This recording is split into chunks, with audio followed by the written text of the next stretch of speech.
And this is what happens when there's a little bit of a hiccup in the thing in there. So on my host screen, it says we were live, but on Stacey's end, it did not sit there and do that. But hey, these are the little hiccups that happen with there. So welcome to tonight's Order Paper show. We'll have a bit of a fiery one. Laura is already here, but we don't seem to have Mr. Garcia yet, but hopefully he will turn up perfectly fine. And yes, by the looks of the comments that are going on there, it does say that we're live, even that we seem to have on there. Now, I will like to sit there and say, one of the bills that we're planning on covering is to deal with smoking. But the great news is, it is very hard to get a doctor these days who are willing to sit there and do this. So my friend, Marion Layton, who is a doctor based in Wellington Hospital, I'm not sure if she's Ministry of Health Wellington Hospital at the moment, but she couldn't do it herself, so she tried to find someone else to sit there and do it, but that didn't quite go to plan. So she has given a statement. To be honest, we're all snowed under by all the awful decisions being made regarding healthcare at the moment that has passed most of us by. We are sick of the government and we are blatant disregard for New Zealanders, and most of us are just saying keep our heads above water due to being understaffed. You know, and all through, many of us are working on Sunday evenings, not resting. Overworked and understaffed due to government management of the Health New Zealand, and horrified at the suggested changes to the Act, which is lobbied by for the tobacco industry will be benefit. Now, we do have a bit of an example of what could be seen as quite an appropriate spin-off of this. Let's go to it. That leaves us with a vacancy at the Department of Health. Now, the Minister for Sport is here, Prime Minister. Mr. Potts. Thursday. My dear Jack. Sit down. Now, how would you like to be Minister of Health?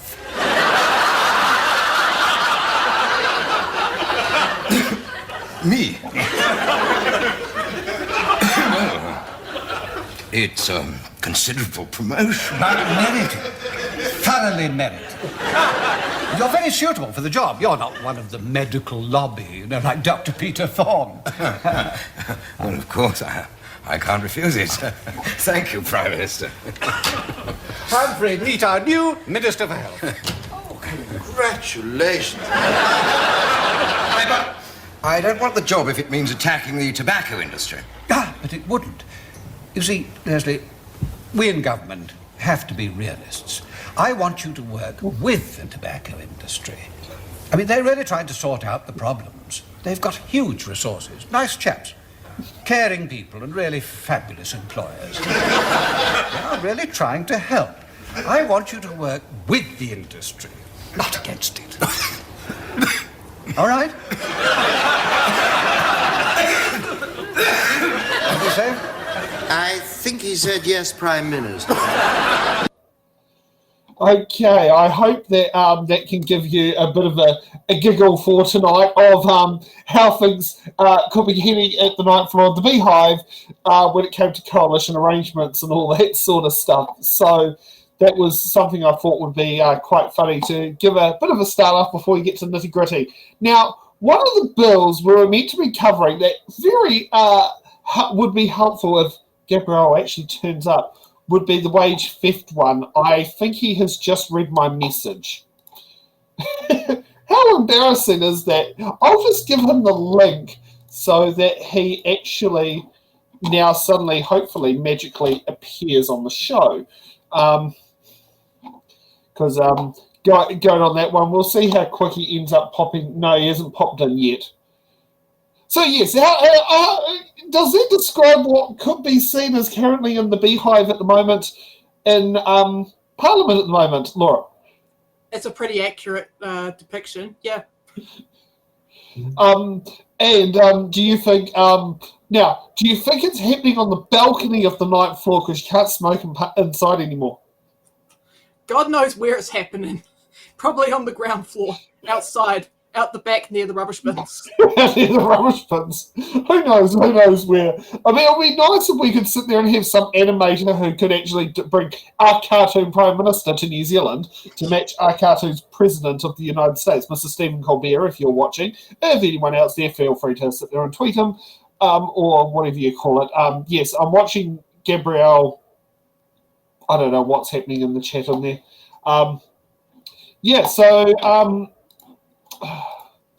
Geez, not making things easy for starting the show.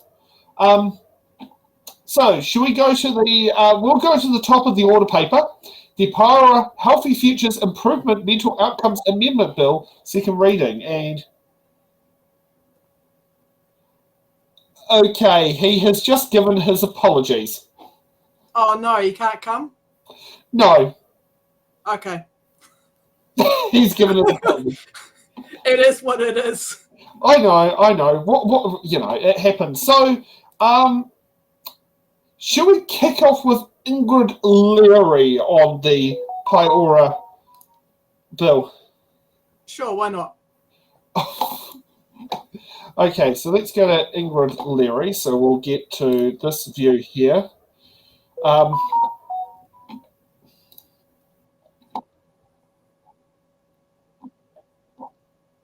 As the granddaughter of somebody who committed suicide in my family, but also to acknowledge my very good friend Louise Gizzy, who was a great Labour supporter from the trans community, who took her own life earlier this year and is in the group that represents the highest number of people who commit suicide in this country, between 5 or 6 times that of the general population, depending on which research you read. And so we are going to support this legislation, but with a challenge really to the government members, because everything I've heard opposite makes sense. That sounds great. To have a strategy is good news, but without a workforce plan, without funding, without transparent procurement, without localised solutions to mental health, the strategy is at risk of sitting on the shelf gathering dust as we continue to experience this really shameful crisis in our country that is the mental health crisis, particularly of our youth. So we are supportive, Mr. Speaker, but we are also sceptical, because we are now, nearly 9-10 months into the electoral term, and we know that the biggest challenge facing our mental health sector is workforce, and yet I have yet to see a workforce plan. Where is the workforce plan, and where are the workers that are going to bring about the changes that this strategy will hopefully bring to the front line? We haven't seen that. We know that we are desperately short of workers across the board. We know that despite assurances from the government that there is no frontline freeze, that there are hiring freezes, certainly in my electorate entirety in Southland, where advertisements for mental health nurses have disappeared, where pregnant women who are in the mental health sector, nurses that I door knocked on the other day, said they could not, as a full-time FTE, get somebody to take over part of their shift because there is an effective hiring freeze. These are the nuts and bolts, or the devil in the detail of a strategy that will make the difference. So it's good to have a strategy, Mr. Speaker, and I'd just like to clarify that the reason the Labour government didn't include one originally is because the other population strategies are around population groups, and the landscape of mental health provision is at risk of becoming cluttered if every single group has a strategy. On this side of the House, we believe that mental health is cross-cutting. It impacts on every part of order, as the previous speaker has said, and so there was no need to carve out a specific strategy. But we have listened to the submitters. We agree that a focus on mental health and a strategy is a good idea, and what we are waiting for now is the workforce strategy and the funding to support it, and funding to the front line, so that the community groups that are so desperately waiting for funding so they can continue the work they've been doing at the coalface for the last several decades can continue rather than them fold. So my challenge, Mr. Speaker, is to the government members. Thank you for your words. Thank you for what sounds good. When are you going to back it up with action? When are we going to see funding? When are we going to see a workforce plan? And when are we going to see an end to the mental health crisis that so many of our rangatahi in particular are calling for? I commend it to the House. She's a good speaker at 1.5 times speed, and you can still understand her. Yeah, that I wish that was the case for me. So yeah, I just want to remind people what the purpose of Aotearoa Healthy Futures Act 2022 is about. So the purpose of the Paiora Act is to provide public funding to services that protect, promote and improve the health of all New Zealanders. And a key focus of this act was to eliminate health disparities faced by population groups such as Māori, Pacifica, rainbow communities, like what Ingrid just mentioned, rural communities, the disabled and the elderly. Now, to address her point, it is really unfortunate that the number of trans, non-binary and intersex people that commit suicide in New Zealand is not presented on Te Whatu Order's suicide data web tool. This is a problem because they're being excluded. This needs to be addressed as transgender, gender diverse people and non-binary people are a highly marginalised group, and trans-specific factors for suicide is an under-researched area. My dyslexia got me there at the end. So yeah, that was a bit of research that I did on my part in regards to what she had said. Now there was a really good statement that was put forward by the Mental Health Foundation of New Zealand. The MHF stated in their submission that New Zealand's national mental health and addiction workforce is vastly under-resourced, and a new mental health addiction wellbeing strategy will not be effective without due consideration to issues such as gaps in staffing levels and expertise across the whole system. So that's very important to note. These gaps mean people in need are at risk of not receiving support, not receiving enough support, or failing to receive, or they're going to be receiving inappropriate support, in turn increasing the likelihood of their well-being worsening and their recovery being stalled. Yeah, it's going through there, and I do know my friend Ellie up in Gizzy, who has worked in it for years, and it's always been on the bones of the arse up in Gizzy because they've got problems. Yep. But the biggest thing is they've always been understaffed. Yeah. Oh, well, so should we now head to Francisco Hernandez and let's see how he's singing on the song sheet. Acknowledge the previous speakers and also acknowledge the Minister and congratulate him for getting this bill drawn. Also acknowledge, as Ingrid has already said, that it's really great to work together on issues like this in a cross-partisan way, if we're able to. I think one of the most special moments that I've had in the admittedly brief period of time that I've been in this house for was yesterday with the tributes to King Tuitea and how we all came together as a house and all came together to sing the Waita after I think I literally had tears in my eyes. So I'm going to talk a little bit about what this bill does, and then I'm going to talk about what actually makes up components of good mental health, because I think it's really fantastic that we're moving towards a strategy, that this bill amends the Paiora Healthy Futures Act to better enable the long-term planning and delivery. That's important to mental health and addiction outcomes, and it's really important to take the long view when you're dealing with issues, particularly with mental health issues. There's things that you might invest in that will take a long time to bear fruit. Sometimes you might want to invest in things that won't obviously bear fruit for another couple of political cycles. And it would be a terrible thing, I'm sure we would all agree, for that thing, for long-term investments to get attacked on the basis that they're not delivering immediate outcomes. I think when it comes to thinking about issues like this, we need to make sure that we are thinking of the long game. And this bill does strengthen the commitment to mental health and well-being by requiring the Minister of Health to consult with the Mental Health and Well-being Commission in the preparation of strategic documents, including health strategies, the New Zealand Health Plan, and the government policy statement. It's really important that that when the government is and when the Minister of Health is actually preparing plans, that they consult with the wider sector and that they consult with the Mental Health and Wellbeing Commission, particularly when it comes to preparing those strategic long-term documents, because it's really important to get that kind of grassroots perspective. And there's a lot of work on this that's actually being done on the ground by volunteers or community groups that aren't necessarily resourced to do so. And I just want to acknowledge all the great mahi that goes on in the space, particularly from members of the community, to prepare and determine a mental health and well-being strategy.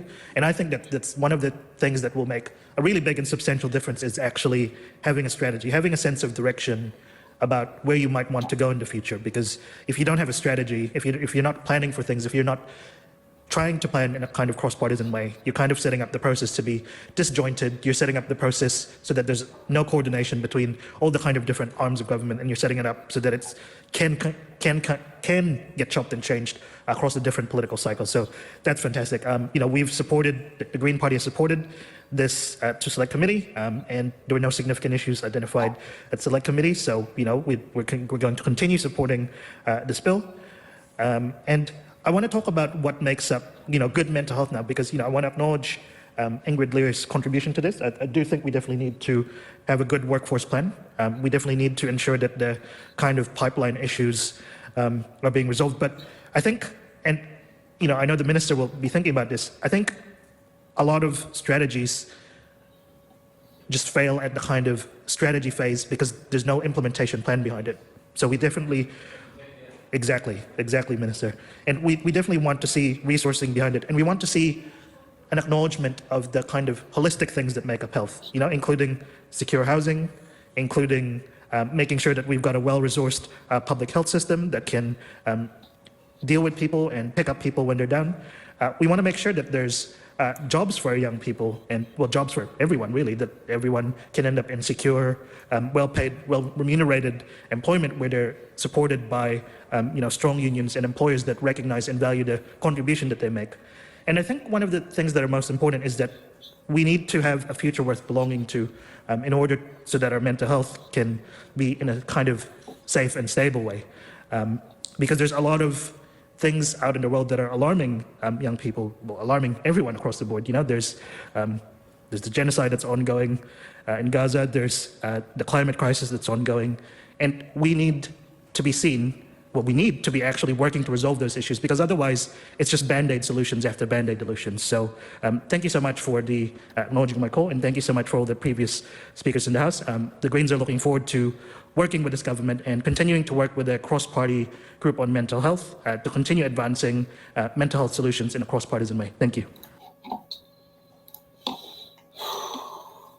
Well, I think what is happening with this show is we're showcasing politicians who are not always seen. Yeah. I mean, that's going through some of the comments on there about never heard of Francisco Hernandez, which he's kind of an interesting way of ending up in Parliament, because if it wasn't for Efeso Collins' death, he possibly wouldn't be there now. That is true, yeah. Yeah, it's quite an interesting one of how he ended up on there. And for the ones who sit there and say there about Kiwi Skirt, about being, a mod on our platforms, just to let you know, there would be considered 2 tiers of mods.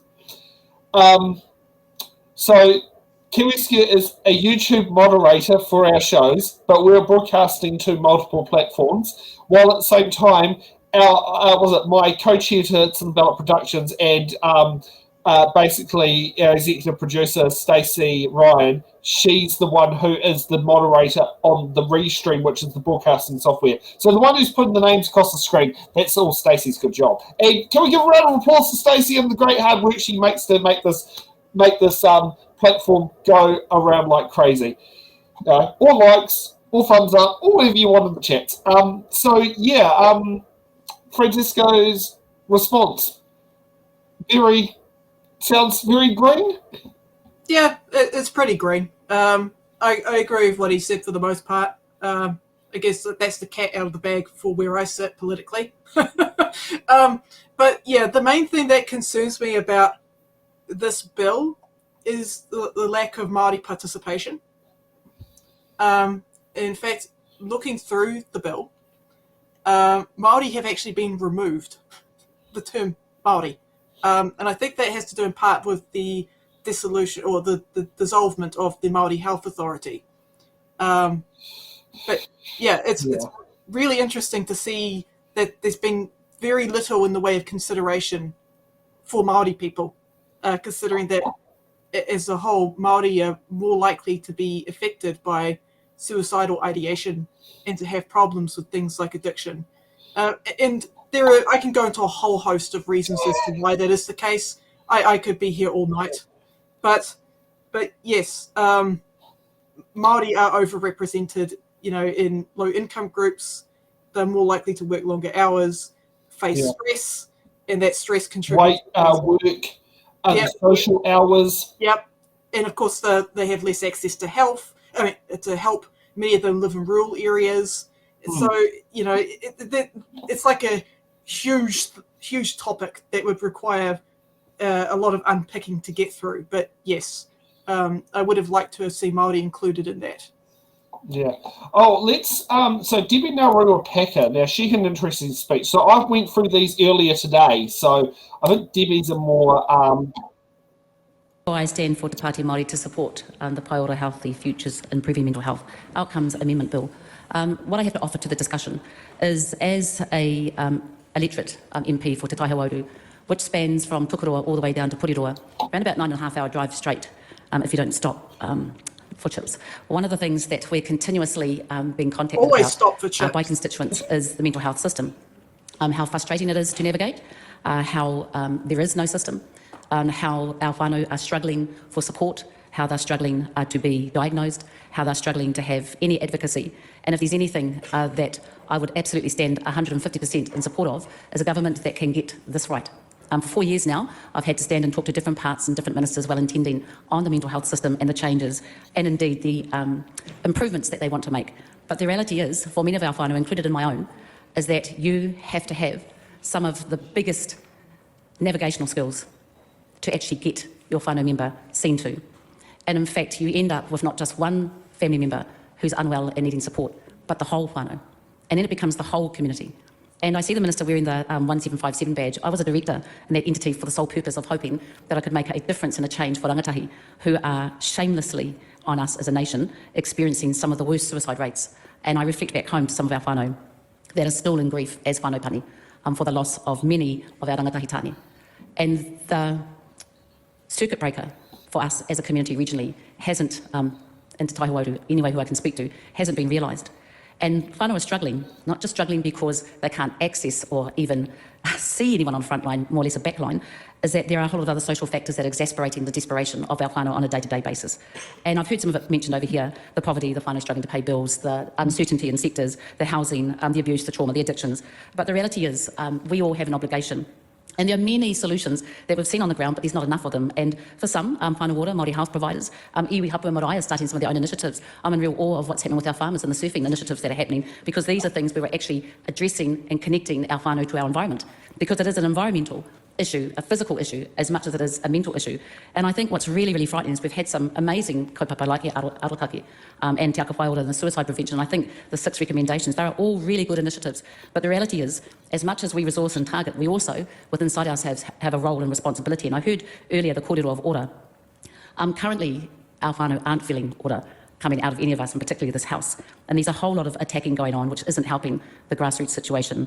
And I guess what we all need to be thinking about is what our role in this is. And it's not just the Minister and the legislation. The reality is that we are contending with an environment that is affecting our people, whether it be an anti-tiriti and anti-environment, a fast this or a removal of that. And we're all responsible for the well-being of each other and our communities. So while it's important that we get this right and we resource everyone right and we find services that are able to be accessible, we also have to remember we're responsible for the well-being of each other's order, and how we behave and what it is we do outside of just this amendment impacts on our communities. And I cannot think of a better message to use right now, is that we all deserve to live well. And we have the ability to influence that and use our sphere in a responsible way. Anō reira, tihei, mauri ora. Kia ora. Yeah.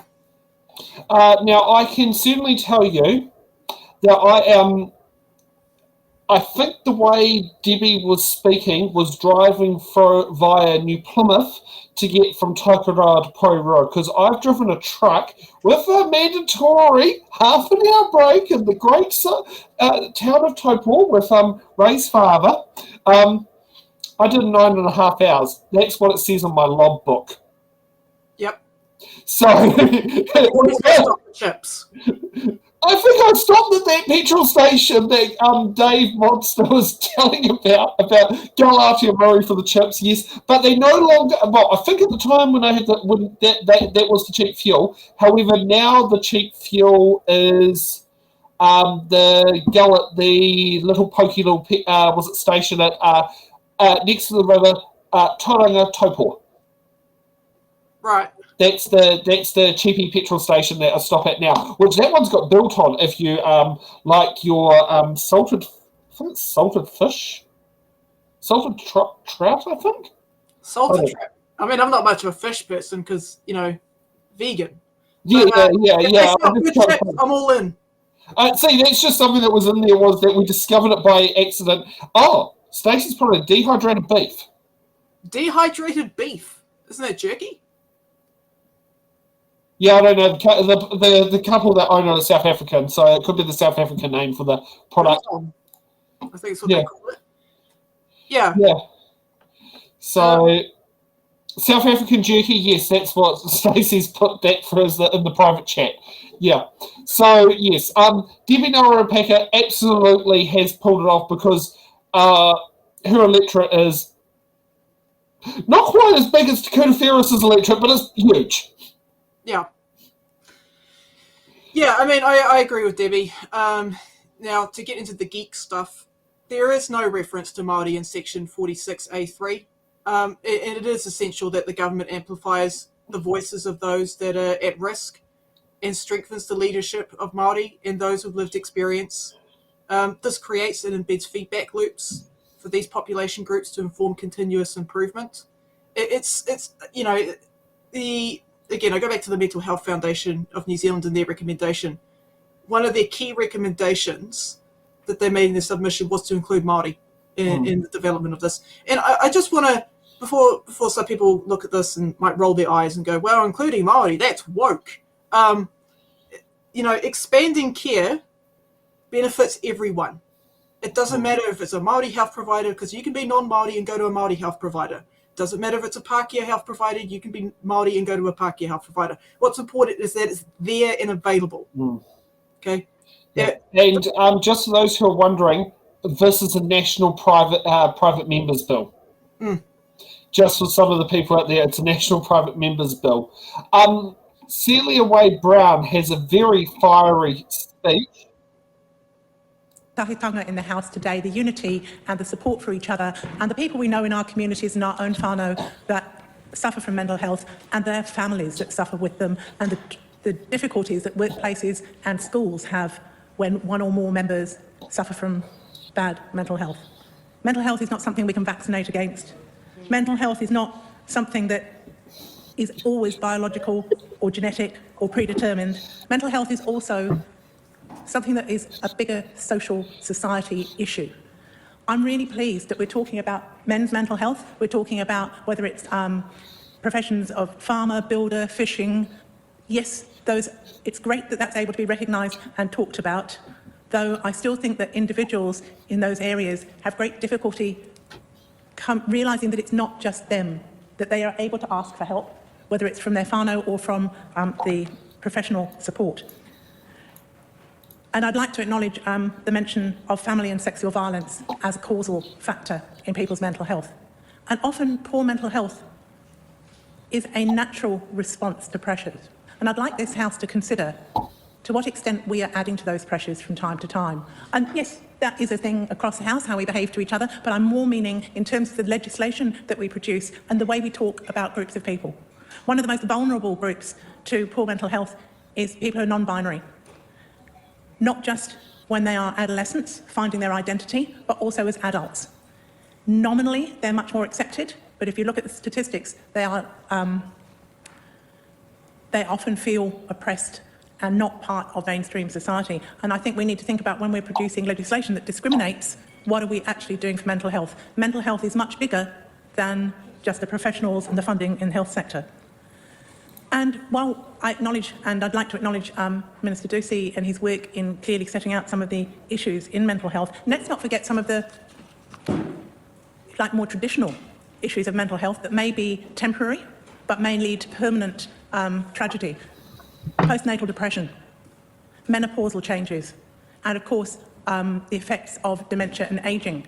There are a huge number of issues, and I think it's going to be very interesting to see how this strategy can possibly prioritise across them. That's not to say it shouldn't be done, I just think it's going to be extremely difficult. And my colleague, Francisco Hernandez, did mention also some of the issues that press upon, again, particularly young people, which is what kind of a future they're going to have. Are they going to have a future? Some people might think of it in terms of can they buy a house, but I think there are some more existential issues at play in whether they actually feel they have hope. And I think that that is not necessarily a criticism of other parties. When our party paints a dark picture of something like climate change, we also need to talk about how people can actually have agency and hope as well. So there's some pretty wide ramifications to mental health. I look forward to better access to diagnosis, appropriate medicines, support at school and later on, and above all, a less divisive and more inclusive society. Thank you, Mr. Speaker.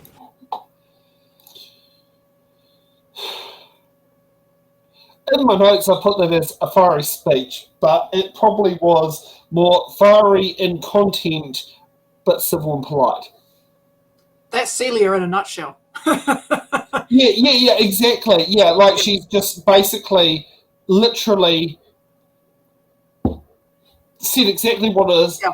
Mentioned the missing part on there, which is our, was it trans and non-binary community, which up until that point hadn't actually appeared in the debate. That's correct. Yes, looking through the transcript, yes. Yeah, Celia, I pretty much agree with everything she just said right there. Yeah. So there's not much in terms of commentary I can offer on that one. Yeah. Should we go to Bill, the original sponsor of the bill, Matt Ducey? Ducey's actually, I've been looking at Ducey. I think he's probably the most based member in the National Party. Yeah. On behalf of the government, in support of the Paote Healthy Futures Improving Mental Health Outcomes Amendment Bill in its second reading. Look, it feels a long time ago that I sat on that side of the House, Mr. Speaker, watching the then Labor government putting together their big flagship reforms of the Paote Health reforms, going and listing through their strategies and understanding that there was going to be no mental health strategy. And it was interesting at the time, the Mental Health and Wellbeing Commission, the Mental Health Foundation came out and said mental health was invisible in those reforms. And it felt the right thing to do at the time to put in an SOP, which the then Labor government voted down, which made me more determined that to put forward as a members' bill what we're getting back today from the Select Committee. So look, I probably did the easier part of putting an idea in a biscuit tin, but I just wanted to acknowledge the fantastic work of Katie Nimmin in sponsoring this bill through the stage of the Select Committee, but I want to acknowledge her speech in leading off the debate tonight, the tone of the speech, how parliamentary it was, talking to the issues that we are debating tonight. And I want to thank her for her sponsorship, which I think has made this bill clearly turn up in a better shape than it first probably started when I wrote it. There was a few drafting errors, so I'll hold my hands up to that, but that's the reality of why we go through a Select Committee process. And what I do know from reading the departmental report, there was 56 submissions. So there was an ability for people to have their say, to come and have the oral submissions and to be heard. And one clear theme that came through the submissions is those of lived experience, who wanted their voice to be heard. Because, of course, when there was no mental health strategy in the original bill, people did not feel heard. They did not feel listened to. They did not feel valued. So we can come up with all the apologist excuses we want of, oh, it was supposed to be around population groups. But sadly, when you look at the life expectancy of people with lifelong and enduring mental illness, it's one of the greatest reductions we have out of any grouping of people. So quite rightly, it's fair that we prioritise them today with this mental health strategy. So it was important to hear those with lived experience being able to give their view through the Select Committee process. And that's why one of the first things this government did when it came in was to announce a new peer support and lived experience service based out of emergency departments. We know that is an underutilised workforce that can connect with people in a time of crisis and allow that person to be listened to and heard by someone who's been there themselves. So it was great to hear that lived experience voice come through the Select Committee as well. And I do want to acknowledge some of the other speakers tonight. Debbie Ngarewa-Packer spoke about the inability to navigate through the services, which is exactly the issue we have. Our services are fragmented. They need to be joined up. And quite often people under mental distress or mental illness don't have the literacy to engage in services that maybe others just expect people to have. And it is important, and I hope through the strategy, that we do look at how we've joined up our services. Because I'm actually one of optimism, that I'm in a privileged position as I travel around the country, that we have a great range of services out there. The problem is they're very disconnected, very fragmented, and people don't know how to navigate their way through them. And also Francisco Hernandez from the Green Party, a new member of Parliament to this House, but I think he nailed it very quickly. The last thing we want is another strategy. We got that after the last government's mental health inquiry. 58 or so recommendations that sit on someone's shelf somewhere. So it isn't about a strategy, and what Francisco Hernandez says, it's about an implementation plan. And that's why I value the amendment that's come back around the commencement date of 12 months, which gives time to understand and put together that implementation plan. Because when you look at the current mental health strategy, Kua Manawa Nui, you read it, you don't disagree with any of it. It all makes sense. But the problem is it can't tell you what's going to happen by what date. And that's what the sector is calling for as well, a clear plan, how we're going to join up the services and how we will implement and deploy them as well. And I just want to acknowledge Jenny Marcroft from New Zealand First, who talked about the conception of the cross-party mental health group. And it's brilliant to hear some of that coming through in the debate today, as fairly most speakers are coming together in support, because that's where the genesis of this happened. I acknowledge the Health Select Committee Chair, Sammy Uffindale, for the great work he was doing. It was myself, Jenny Marcroft, Louisa Wool, Chloe Strawbrick and myself on that Health Select Committee. When we started working more collaboratively together and getting together to talk about the issues, then we started saying, hey, there's something here. Shall we go off and look at joining our first cross-party mental health and addiction group? And it's great to see that that group has continued under the chair of Chloe Strawbrick as well. And that's why this is important, because I think the public expects us to take a cross-party support. So, Mr Speaker, what I do hope for this bill, once it's passed, is to the fruits of it to be an implementation plan. Quite clearly, what we need to do is increase access to timely mental health and addiction support in New Zealand. We need to grow the mental health and addiction workforce. The biggest barrier to timely care and mental health and addiction services at the moment, in my view, is the workforce vacancy rates that has ballooned under successive years. So the Labour opposition can crow that we don't have a workforce plan, but the reality is, Mr Speaker, the Auditor-General, who I wrote to in opposition to investigate mental health after the failings that come out of the Mental Health Commission's report, that actually turned up at the start of this year saying we did not have a workforce plan. So it beggars belief, in the 6 years of the last government, we did not have no plan. So fair challenge in our first 9 months, where is the plan? But, you know, have some reflection of why you didn't have one in the 6 years when you had a chance to make a difference. Of course, we need to strengthen the focus on prevention. I think we've got the general gist of what he's saying. Hey, National, put this bald guy in charge. You think he might make a better Minister of Health? Yes. I also think he would make a far better Prime Minister than Luxon. The fact that he managed to get the Greens New Zealand First Act in Labour to all agree, that is impressive. It's like, oh, okay, all right then, National. I just think I think this is the guy for you. I'm not going to vote for him, but well, you don't live in Waimakariri, so you can't actually give him your electoral vote. No, I can't. But no. Yeah. However, would you want to give your are you Māori or General? Māori. Oh, well, you can't even give your vote to Mike Butterick. No, I can't. And I don't even think you had a national candidate last election. I think you had to choose between Labour and Te Pāti Māori and Vision. Correct.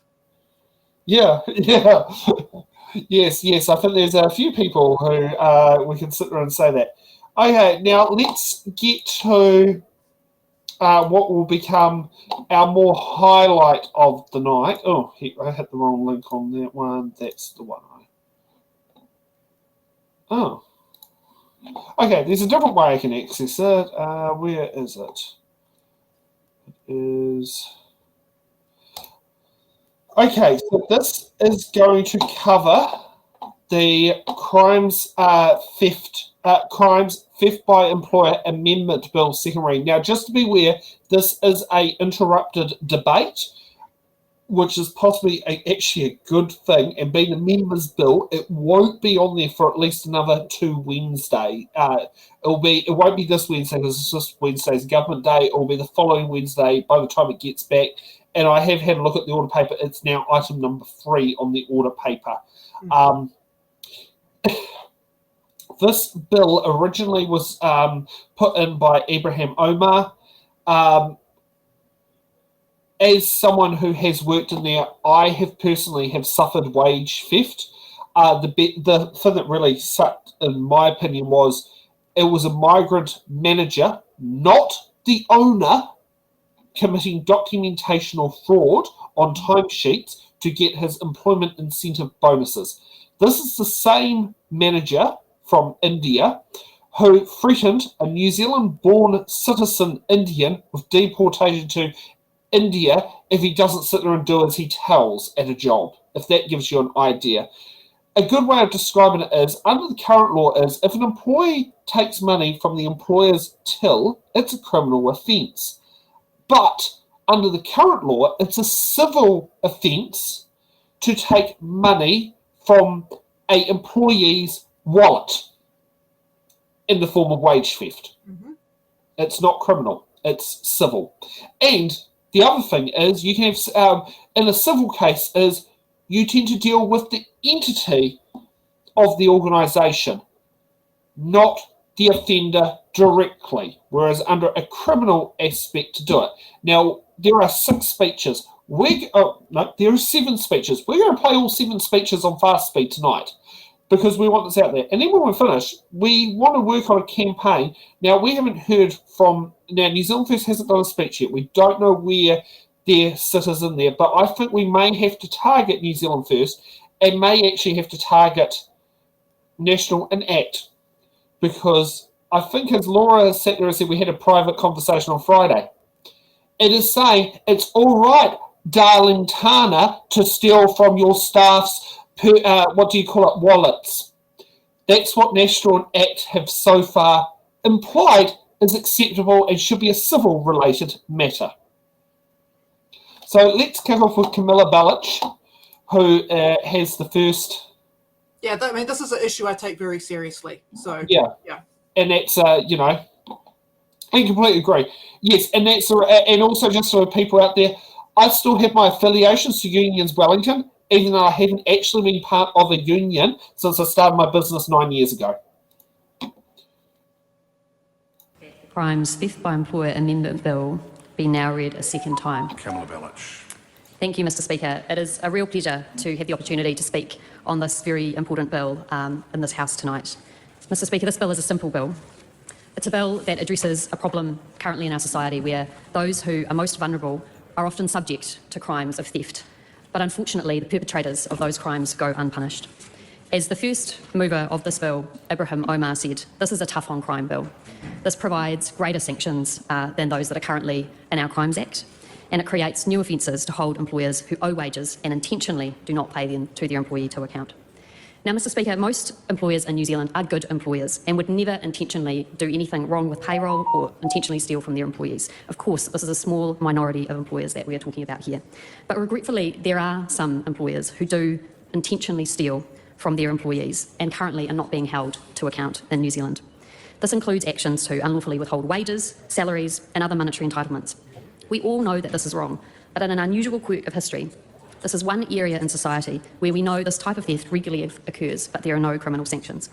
I want to acknowledge my colleague Ibrahim Omar, who first brought this bill to the House, actually over 1 year ago in the last Parliament.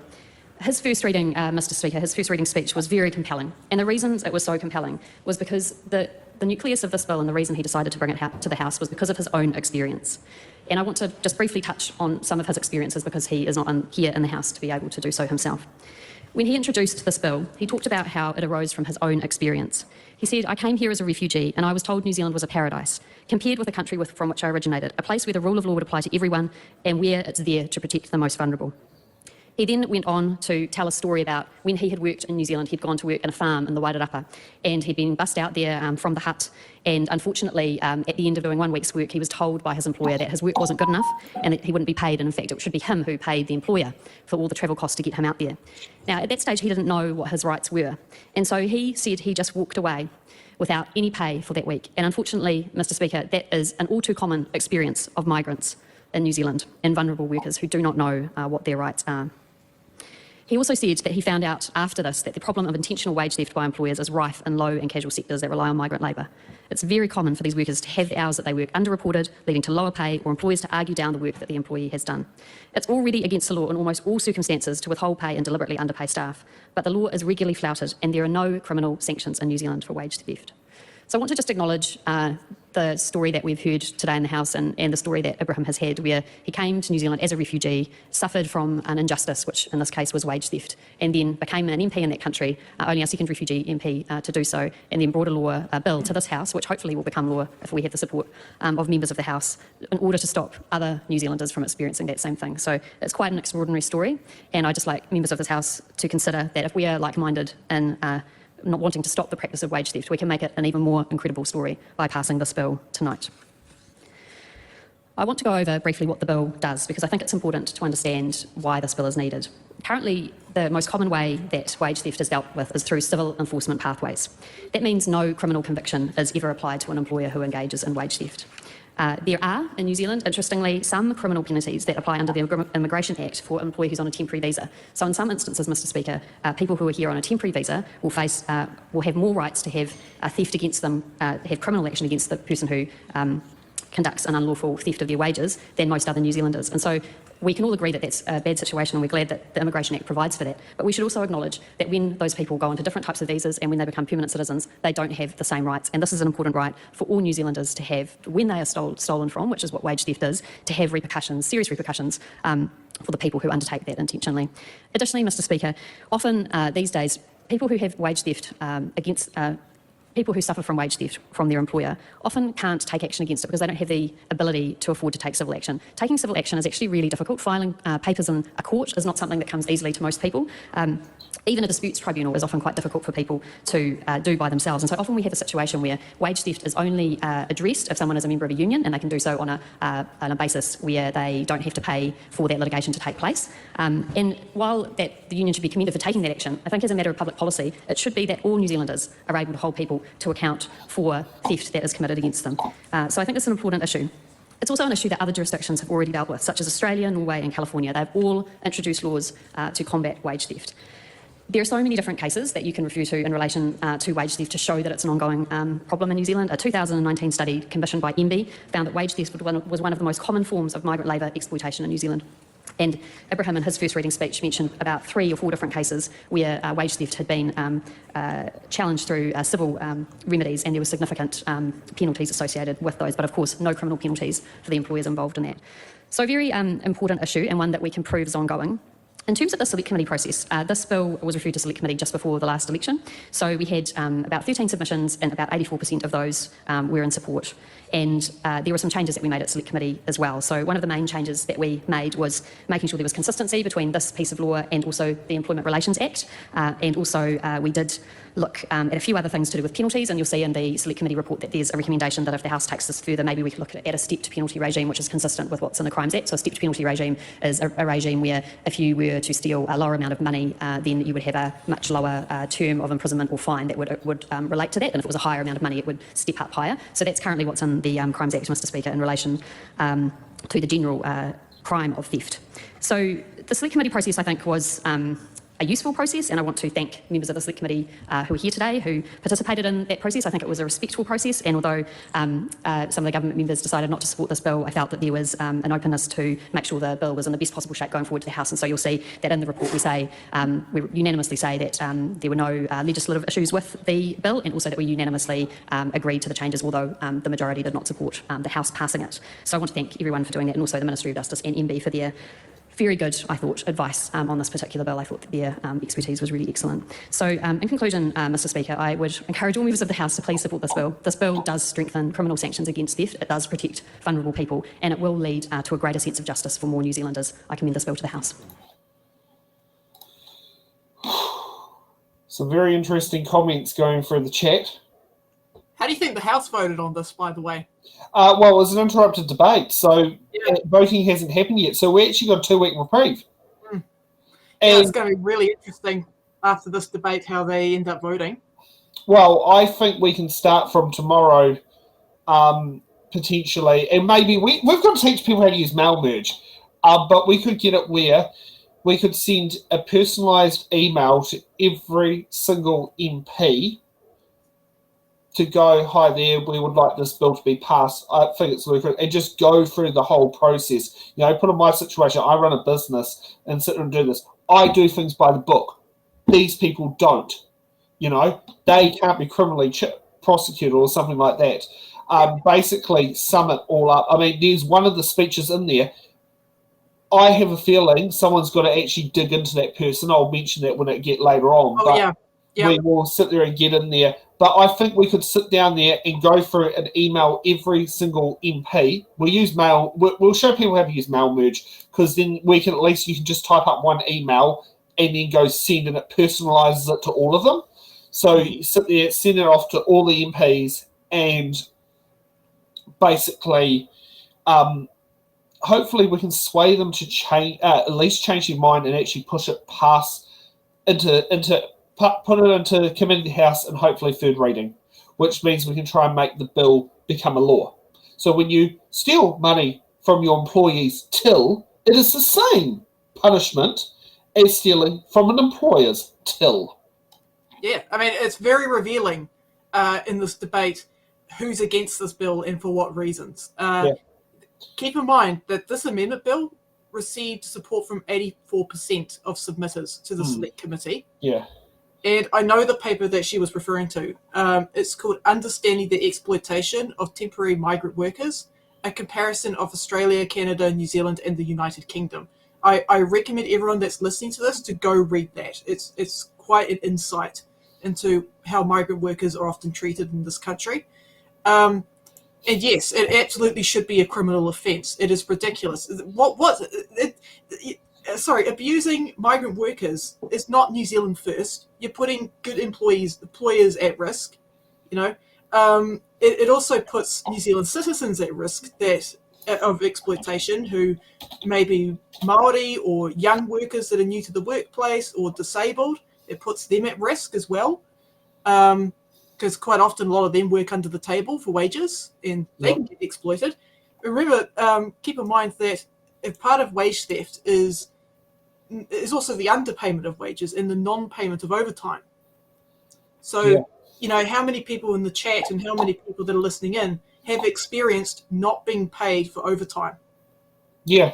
We don't really have data around that. Yeah. Oh, let's go to Katie Nimmin and we'll see how this speech goes. To speak on the Crime Theft by Employer Amendment Bill, which has obviously been brought to the House by Camilla Ballach, but to acknowledge first being put in the ballot by Ibrahim Omir, and obviously the process that has gone through and your participation in that, so thank you very much, Camilla. Just to speak to the process that we've gone through with the Select Committee, hearing from people, robustly discussing and debating the merits either way, does really do justice to the process.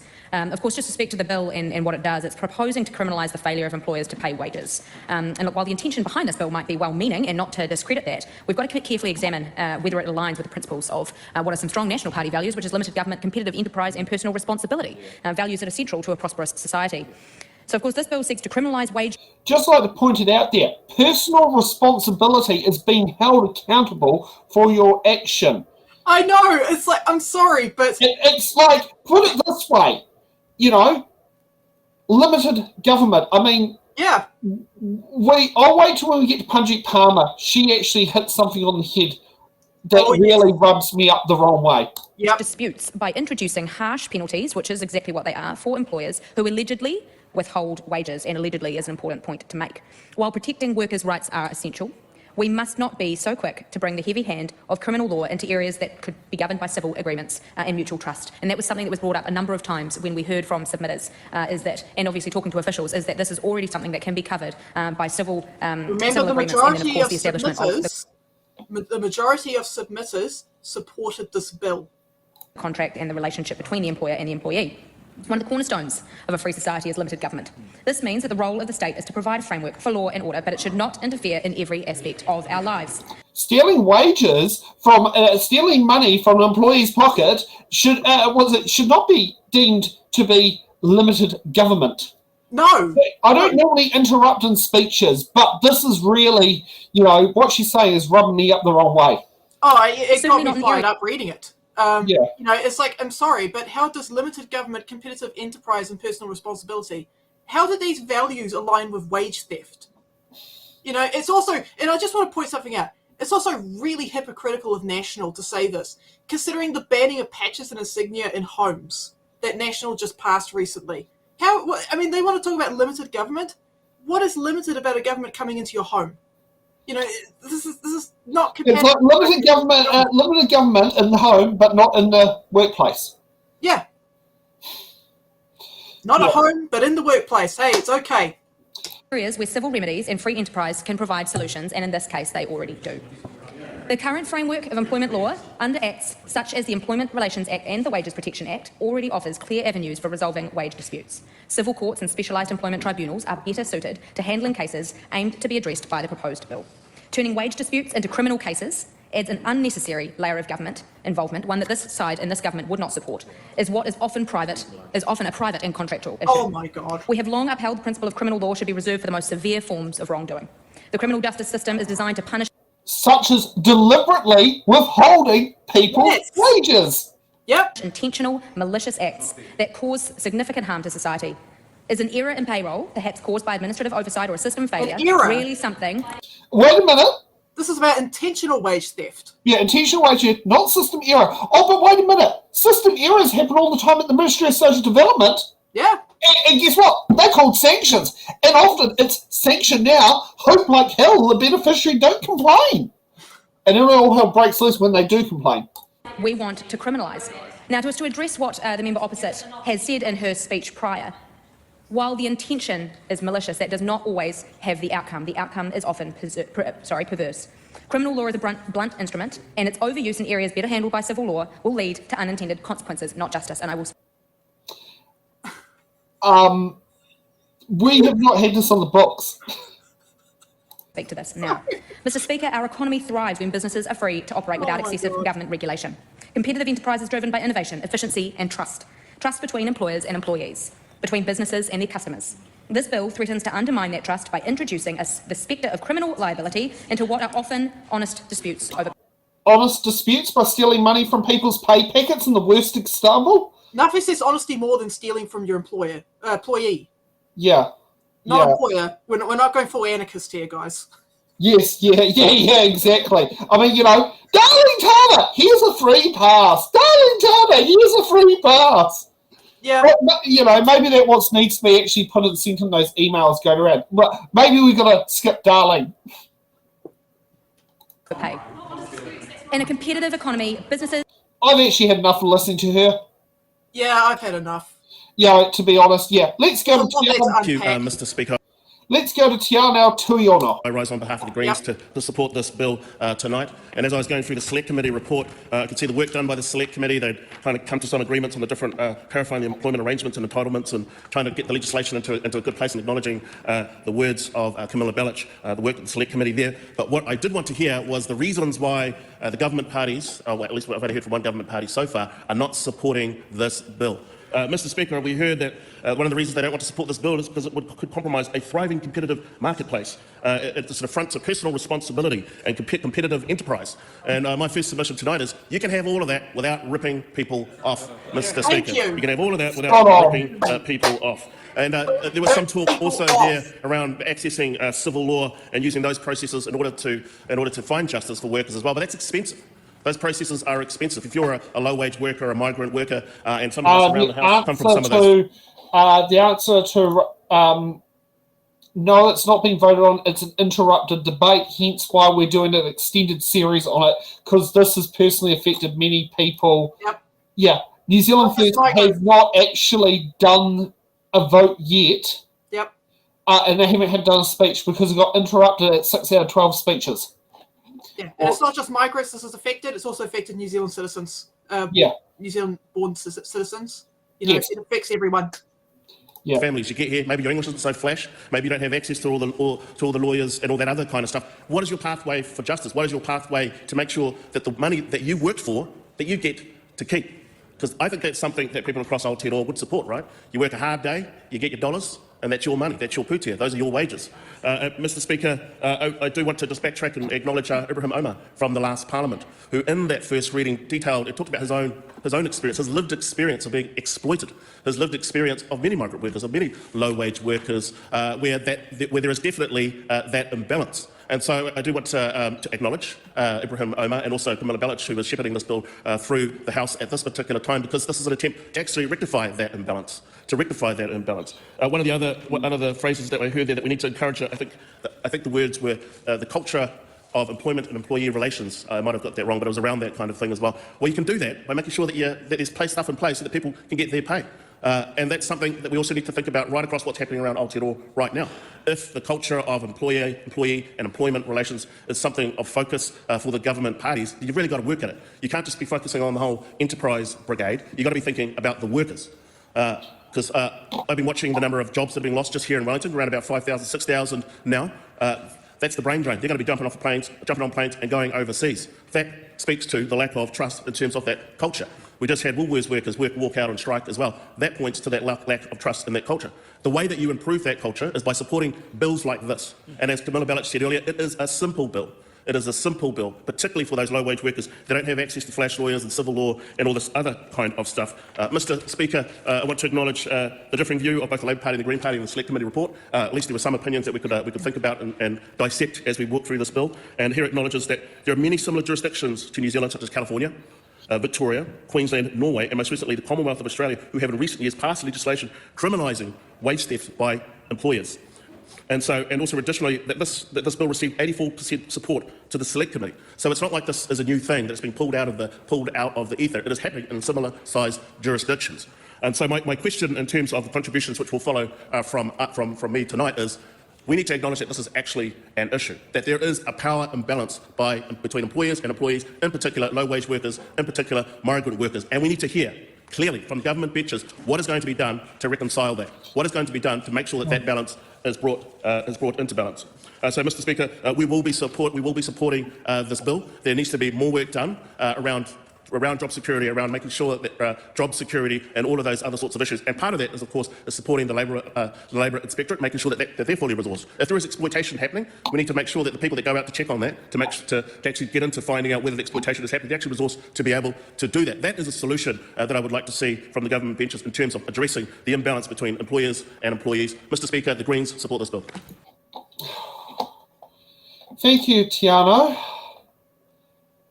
You have kind of helped relieve a bit of rage.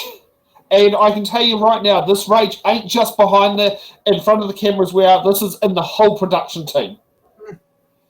You know, and I'll probably say the rage is probably from various viewers who don't even know how to type out their rage. It's definitely going up there. Should we move on to Panjit Palmer? I'm going to lose brain cells, aren't I? Yes. Okay. Mr. Speaker, I'm taking this call on behalf of ACT, and we are not supporting this bill, the Crimes Theft by Employer Amendment Bill, Mr. Speaker. But I would like to acknowledge a member in charge of the bill, Camilla Bellich. She worked diligently on this bill in the Select Committee, and as a member of the Select Committee, the Education and Workforce Select Committee that considered this bill, I saw that she worked really hard on the committee for this bill. And I also want to acknowledge all submitters. There were 13 submissions, and out of which 5 submitters were heard. They presented their submission.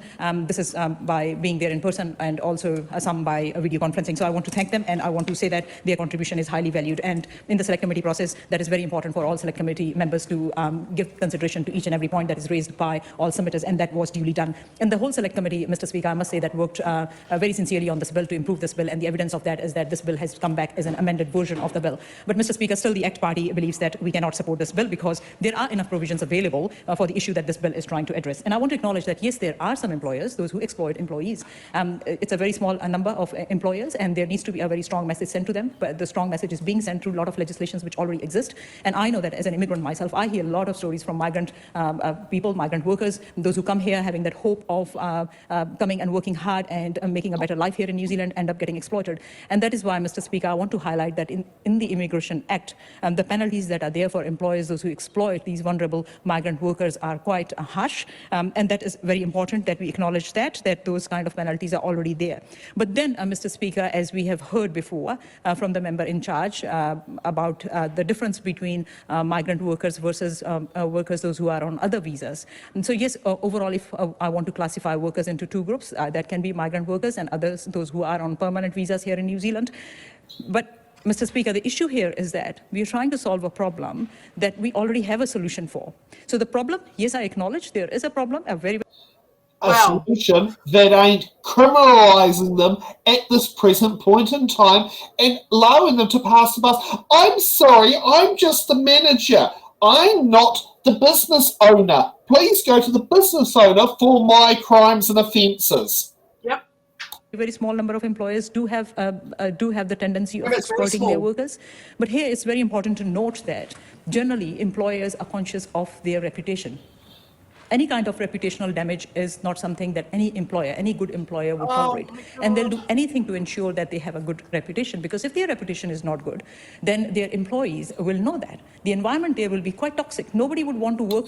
Except when you sit down there, these types of employers who have bad reputations sit down there and they go to Work and Income to send people for jobs. And then Work and Income bullies beneficiaries into these subpar business owners who don't deserve employees to sit there and do work. So guess what, Punji? These bad employers, are going to get vulnerable employees from Work and Income who are going to sit there and do it. And, guess what? You should be sanctioned if you turn down a job, even if it's with a scumbag employer who deserves to sit down there and should be really in a jail cell. And not to mention, when you've got migrants that are in debt and are desperate to make some money to stay in the country, they'll take any fucking job. And they don't have wins to fall on. Correct. And they don't, a lot of these people are not members of unions. They're screwed. Yeah. And you've got all these people that are looking for work, and you've got lots of employers that are like, great. Yeah. Okay. For that employer, if it has been found out that that employer has not paid somebody that the person should have actually been paid. So that reputation of that business is really important, because if that reputation is not maintained, not that the staff that is already there in the business will leave, but they will also fail to attract any more. No, I'm not talking about skilled, even unskilled people will not be wanting to work for that business if they see that the reputation of that business is not good. So we need to keep that in mind. So any kind of unethical, illegal activity, Mr. Speaker, we do not support. And we want to see that all businesses are complying with all employment legislations that we have. And keeping that in mind, I also want to see what the member is wanting to do. What member is wanting to do is take this issue to the next level. Instead of it going through civil court process, the member wants to see that it goes through the criminal process. But Mr. Speaker, it's not going to make it easier for those employees, because both processes are going to be equally tedious. It's not like the criminal process is going to be easier. And if a complaint is laid with police, that doesn't mean the police is going to give priority to this case. They have so many serious criminal issues to deal with. And as this bill is presented as being tough on crime, Mr. Speaker, I must highlight that the member, the party, Labour Party, in the previous government, they had a very lenient approach towards criminals. They wanted to reduce... Did they really have a lenient approach to criminals? Oh, okay, so you're tough on crime, except for employers, Punji, but you're tough on everything else. Are you going to be tough on tax fraud? Are you going to be tough on immigration abuse? Are you going to be tough on false false pretenses, misuse of the worker visa program?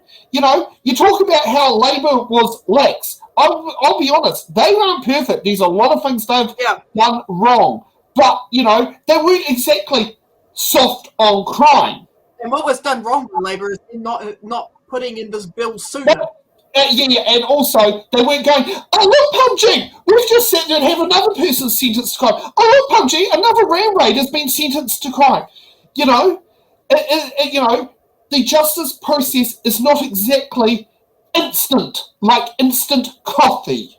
It takes time, and if you want process to be done right, you've got to accept it to take time. That's not called being soft on crime, but you don't even want employees to have that. She's a scientist, and she's not bringing any data to the table. She has a PhD. She's a scientist. Where's the data? I'm losing brain cells listening to her. She hasn't cited anything that I can look at. Yeah. Numbers of prisoners in prison. But this is presented as being tough on crime. Yes, it is crime if somebody's wage is not paid the way it should be.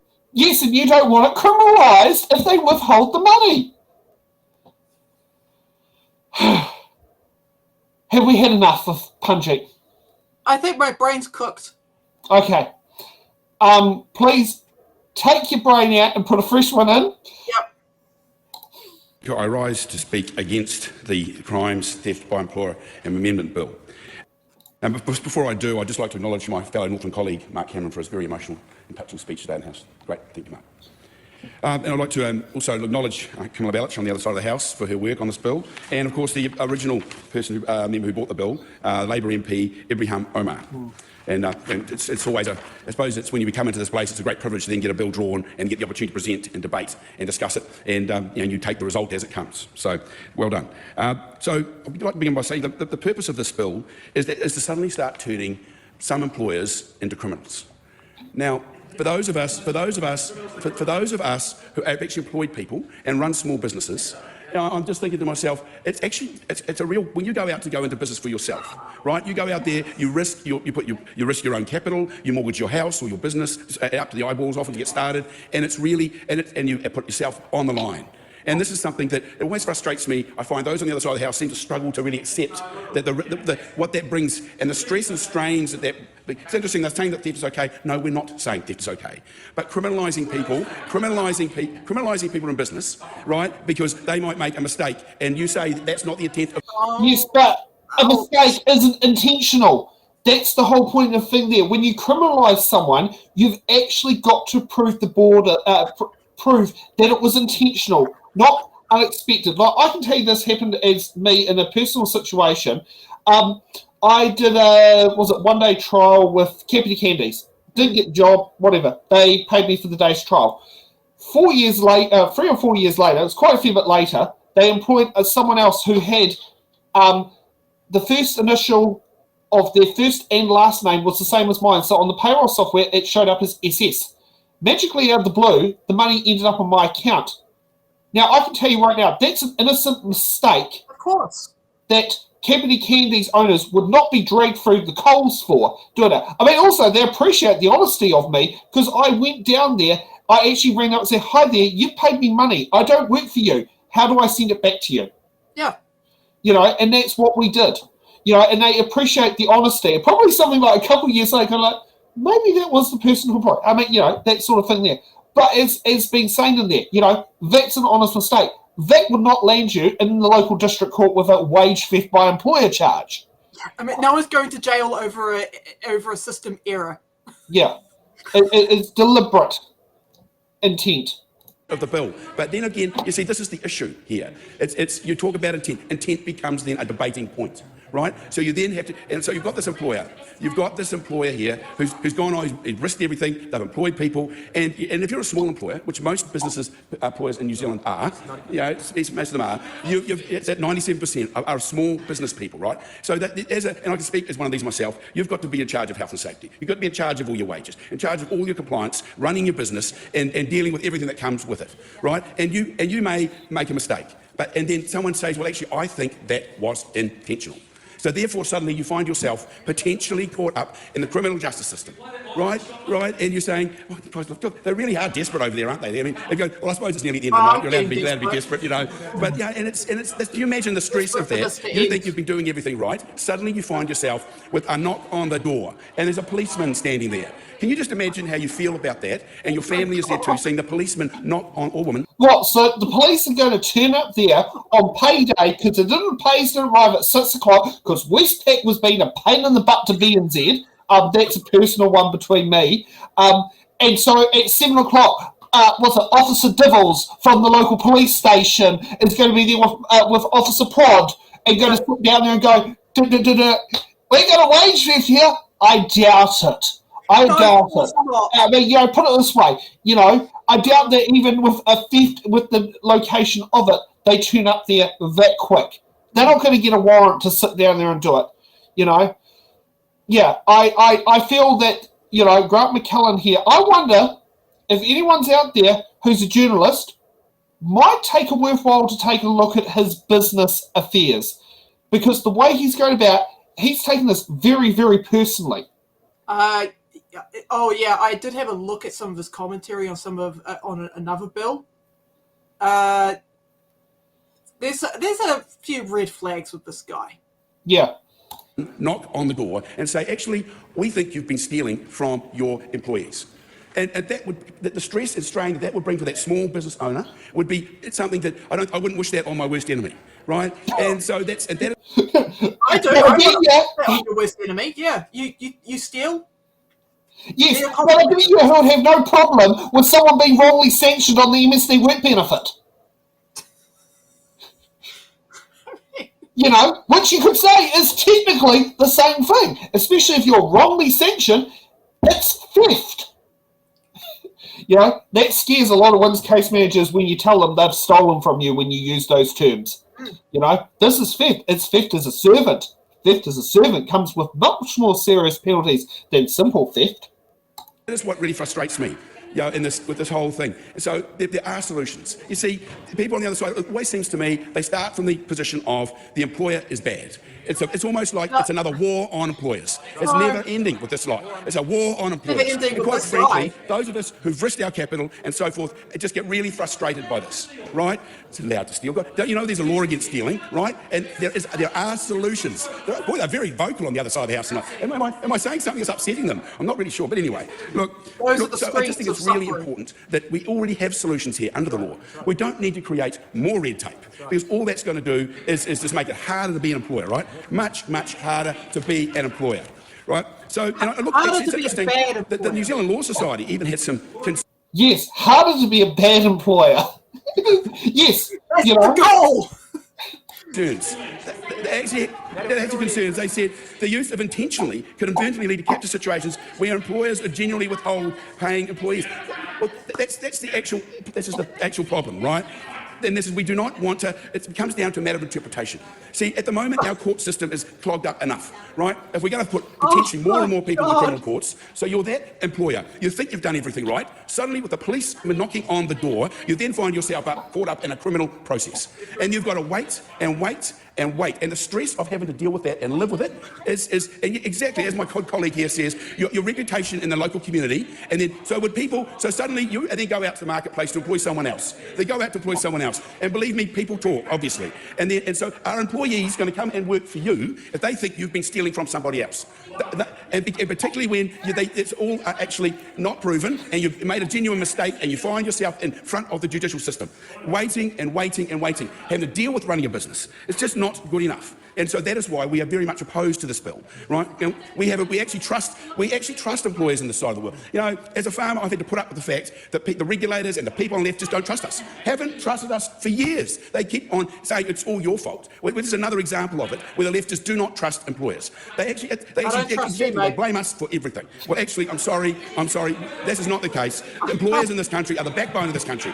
They risk their capital. They make the difference. And we are the ones who will have to turn this country around, and we do not to be held up to be criminals, because you might make a mistake which then might be interpreted as a criminal activity. And that is what the problem is, right? That is why we are completely against this bill. And it's with that, Mr. Speaker, before I finish, I'd just like to thank all the members of the Select Committee who were part of that process, in particular Camilla About should move the motion, and also like to thank the Honourable Phil Twyford and a number of people who weren't there at the time, my fellow colleagues on that Select Committee, Parmjeet Palmer, and thank you for that, Mike Butterick, great to see you here this evening. But actually, I just about forgot the chair. I'm in trouble now. I'll have to get the afternoon teas for the next week or two or three. And actually, our colleague Carl Bates, who was also on that committee. So anyway, thank you. Therefore, I do not commend this bill to the House. Oh my God. That was painful. You did save the worst for last. Oh, I still haven't finished, but I've got some better ones coming up. But they'll feel good better ones, just to be honest. I mean, I'm doing these in order that speeches go in there. But yes, no. Now, I will be honest, while he was in that debate, I did go to the insolvency website. There was no Grant McCullen who has had an insolvent company, and there's only 3 McCullens on there, 3/4, because one person, it says an alternative name, that is actually on there as, so he hasn't gone bankrupt, put it this way. Not like Donald Trump, who's gone bankrupt 6 times. But yeah, I feel like it's one of those things. What do you call it? Accusation is always a confession. Yeah. Someone's probably going to type me the right words on there. That every accusation is a confession. That's what it feels like on there. Yeah, I think we're going to have a lot of riled up people tonight, and these clips are going to go far and wide. Yeah, I mean, you saw my brain melt in real time. Yeah, it's just basically, it's just like, oh God.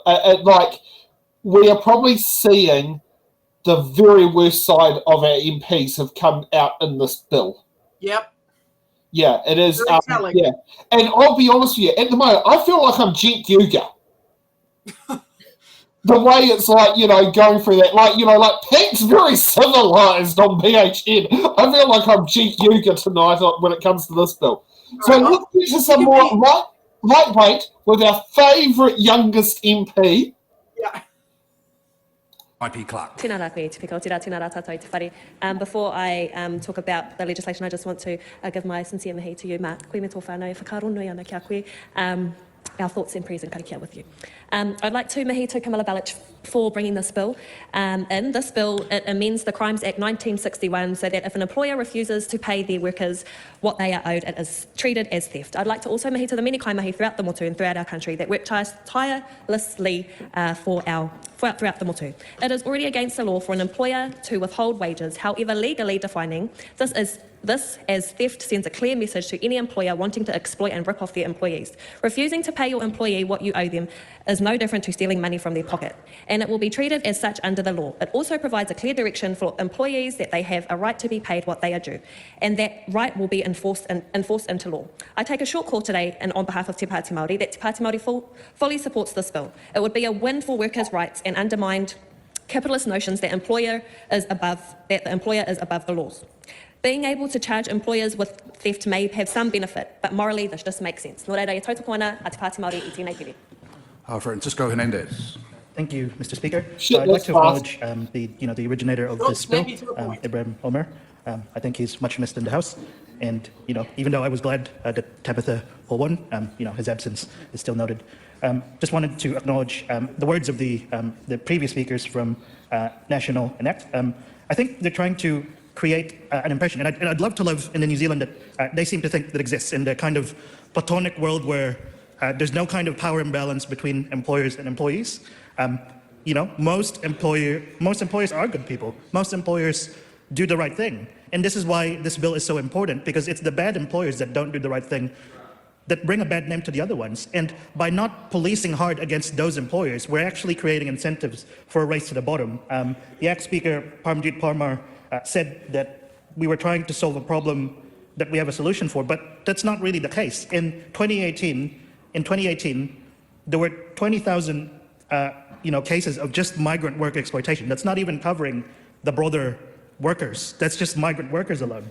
And there's been a kind of rhetoric from the other side that, we'll just deal with a civil court system. Okay, we'll just deal with it, normal processes. That the civil court system will kind of fix this problem. Did the government increase the legal aid funding so that that people who are being exploited could take legal aid cases against employers? Did they increase the legal aid funding in the budget? No. There were $3.1 million of reprioritization, and one of the speakers quoted the Law Society earlier. I think it was Grant McCullum, the member from Northland. Let me quote what the Law Society said about the so-called reprioritizations. We have been very clear about this with successive governments now, and this year we have provided further evidence to show that the costs of providing legal aid are increasing. Without fair remuneration, we will see a continuing reduction in the number of lawyers willing to provide legal aid. At a time when the judiciary is working hard to clear case backlogs, insufficient lawyers to assist the public will result in poor outcomes for families, individuals, and victims. So, and in the media release, they go on to talk about how legal aid is likely to be further stretched by the introduction of new offences such as those proposed in the Gang Legislation Amendment Bill. And I think that just goes to the heart of the issue, right? Like, we do have a government, and during question time, we have government ministers kind of going with a rhetoric, we're the party for the working class now, unlike you, Labour, unlike you, the Greens, unlike you, Te Pāti Māori. But when it comes to bills like this, they actually expose the actual tension at the heart of their ideology and the actual reality beyond the rhetoric, which is that they're not actually for the workers. This is a very easy litmus test. Do we actually want to criminalize people who are exploiting employees? Well, the answer from the other side seems to be a chorus of sadly no. But we on this side, Mr. Speaker, we believe in law and order. We believe in law and order. We believe in backing the blue, and we believe and making sure that people who exploit their employees are rightfully punished with all the might and power of the New Zealand law. And this is why, Mr. Speaker, I commend the bill to the House, and I congratulate our comrades from Labour and Te Pāti Māori for supporting it. Oh, they didn't like that one. No, but you have to admit, Hannah and Francisco was a very good dessert after having to eat the vegetables of the Grant and Punji. They weren't just vegetables. Some of those vegetables were kind of rotten. Past their use-by date. Yeah. So, yeah. Now, one thing I am going to try and do, because it's at least 2 Wednesdays away before this bill's going to finish its second reading, I'm going to try and see if we can get Ibrahim Omar onto the show. Oh, okay. Yeah, I would actually like to do that. There are perks of having MPs' phone numbers. You know, even though I will be honest, my most frequented text MP is Greg O'Connor. But there are perks of actually having contacts with that. So I will try to see if we can get Ibrahim Omar onto the show, and if we can get Gabriel Alberto Garcia to also be alongside him for this show. Yeah. Yeah. And obviously, because it's an interrupted debate, it's not been voted on. And it will be, for another 2 weeks. If we want to, we can wash the dishes and look at the last bit. Comrades from Labour and Te Pāti Māori for supporting it. Members, before we rise for the evening, one of our fellow members today, Mark Cameron, shared a very personal tragedy. That was reflected at the time by other speakers. It's been reflected right through the night. It's clearly impacted on the House. I have consulted with all the parties, and I think it is appropriate now that we carry out a minute's silence on behalf of Brodie Cameron and remember him and the impact of his passing. So, members, if we could rise and we have 1 minute's silence commemorating Brodie Cameron.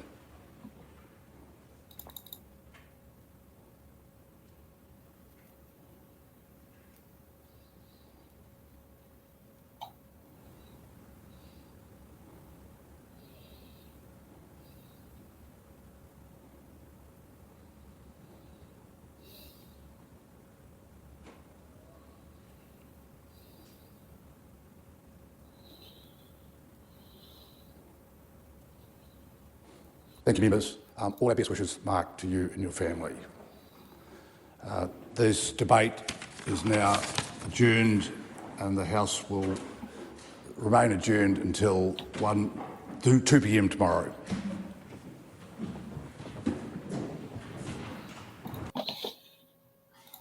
Now we're finished washing up the dishes. Yep. So I thought I'd show that in part to show the fact that it's an interrupted debate, things that you don't see, and as you can sit there and see, the Sergeant-at-Arms was walking out with the mace. Yeah, I mean, yeah. Yeah, the random little quirks of Parliament. Yeah. So, heck, that was torturous. Yeah. That was torturous. Oh my God, that was probably the most passionate bill. And it's something that I'm more passionate about me. I'm not even now, we've taken way too long on this bill, but it was needed. Do we head for the Education Training Amendment Bill, or do we go straight back to the Smoke-Free Environments Related Products Bill? Oh. I mean, the education one had more votes. Yep. But I don't think we're going to get to the smoke-free one. How much time we got? We've got 32 minutes. Ooh, okay. Because the Education and Training Amendment Bill is a big one. Yeah, I think it's the one that's more noticeable. I found some good speeches in there. Yep. Yeah. I mean, the one we probably could kick off with is Jen Tinetti. Okay. So we'll just sit down there and get into there, put it back to that screen. Gee, I love it how Restream now has this whole great thing in place that sits there and does this. Just to also let you know, David Seymour, the sponsor of the bill, did not turn up to the House to do it. It was read on behalf by Brooke Van Velden. Yep. So that just to put something in there, the fact that David Seymour was not there during the whole day or during this particular day of the debate. To Honourable Jan Tinetti. Thank you, Madam Speaker. I too would like to start with thanking submitters on this bill. It wasn't an easy process because it was an incredibly rushed process that we went through. The first reading of this bill was on the 25th of June, so it's under 3 months since we had that first reading. Even worse, though, was that a major amendment paper 49, was released to the committee by the Associate Minister on the 23rd of July, and that made significant changes that will have implications beyond the education sector. And so I think, and that was actually at that stage only a day or 2 days before the then closing of submissions, and so we as a committee extended that by a couple of days so that people could have some time, but it wasn't enough time. And I find that very surprising when the Associate Minister, in shepherding through another piece of legislation recently, has said that the 6 months select committee process was making sure to treat the legislation with respect and dignity it deserves, and making sure that people get a real say through a proper length select committee. That's really important to me, he said. So is he saying that the education legislation isn't important? And that's certainly how it felt in this particular case. Madam Speaker, I'm going to talk on the education amendment parts that came through select committee. My colleagues will talk further on more on the industrial implications of what came through from that amendment paper 49, because they are huge implications, and they will, as I said, have implications beyond the education sector. I wanted to start not talking about charter schools. I want to just very briefly talk about the early childhood network management repeal. Madam Speaker, we've heard from the Minister who presented the Associate Minister's statement here this afternoon that there were submitters that were in favour. I just want to point out that of 161 submissions on this part of the bill, 155 opposed it. So when we're talking about those that were in favour, that is an incredibly small percentage. It has very much came through that this is a step in the wrong direction, and it will only intensify the increasing market consolidation and dominance of a small number of large private providers, and that will be at the expense of the small local community-based early learning centres. In fact, Madam Speaker, I just want to talk about the concern that came through very clearly on the oversupply of ECE services. And Madam Speaker, I just want to read this very short part out from one of the submitters, Katrina Ferguson, who stated that she can see the impact that not having network approval in the past has caused. She sees centres that have opened next to each other or across the road from each other, creating clusters and competition, all vying for the small pool of children. And on that competition, Mana Mokopuna have said children suffering trauma in harmful environments, if quality of provision is reduced in response to excessive competition and consequent cost reduction, will be very detrimental to our young people. And I'm really, really concerned that we're putting once again profits over the heart and the essence of quality learning, early learning provision, Madam Speaker.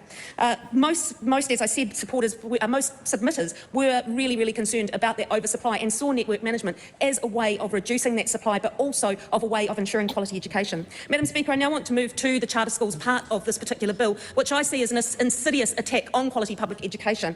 Labor, as a party, is completely opposed to this. We have said in our differing view in the report back, Madam Speaker, that we will reserve the right to look at how this, to actually not have any more charter schools when we are back in government. The future of charter schools is only for a short time, Madam Speaker. We do not see that they add to the landscape of education whatsoever, of quality public education, and we were given that essence through the submitters that came through. Madam Speaker, of the 431 submissions on this part of the bill, 389 were opposed to it. 90.3% were opposed to this. And no, they weren't only unions. There were schools, and you should know that, because you were sitting on that, not you, Madam Speaker, sorry.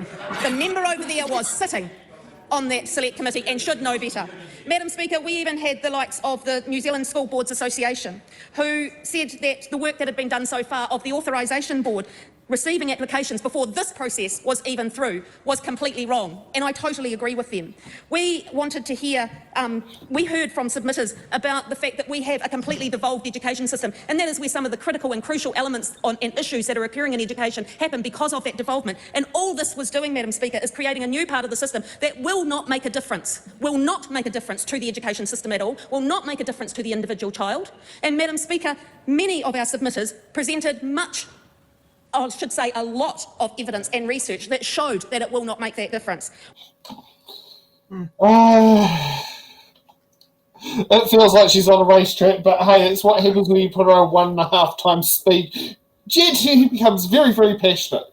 That's why I always read the transcript. But yeah, I mean, I'm not too familiar with how schools work, but I do have some concerns.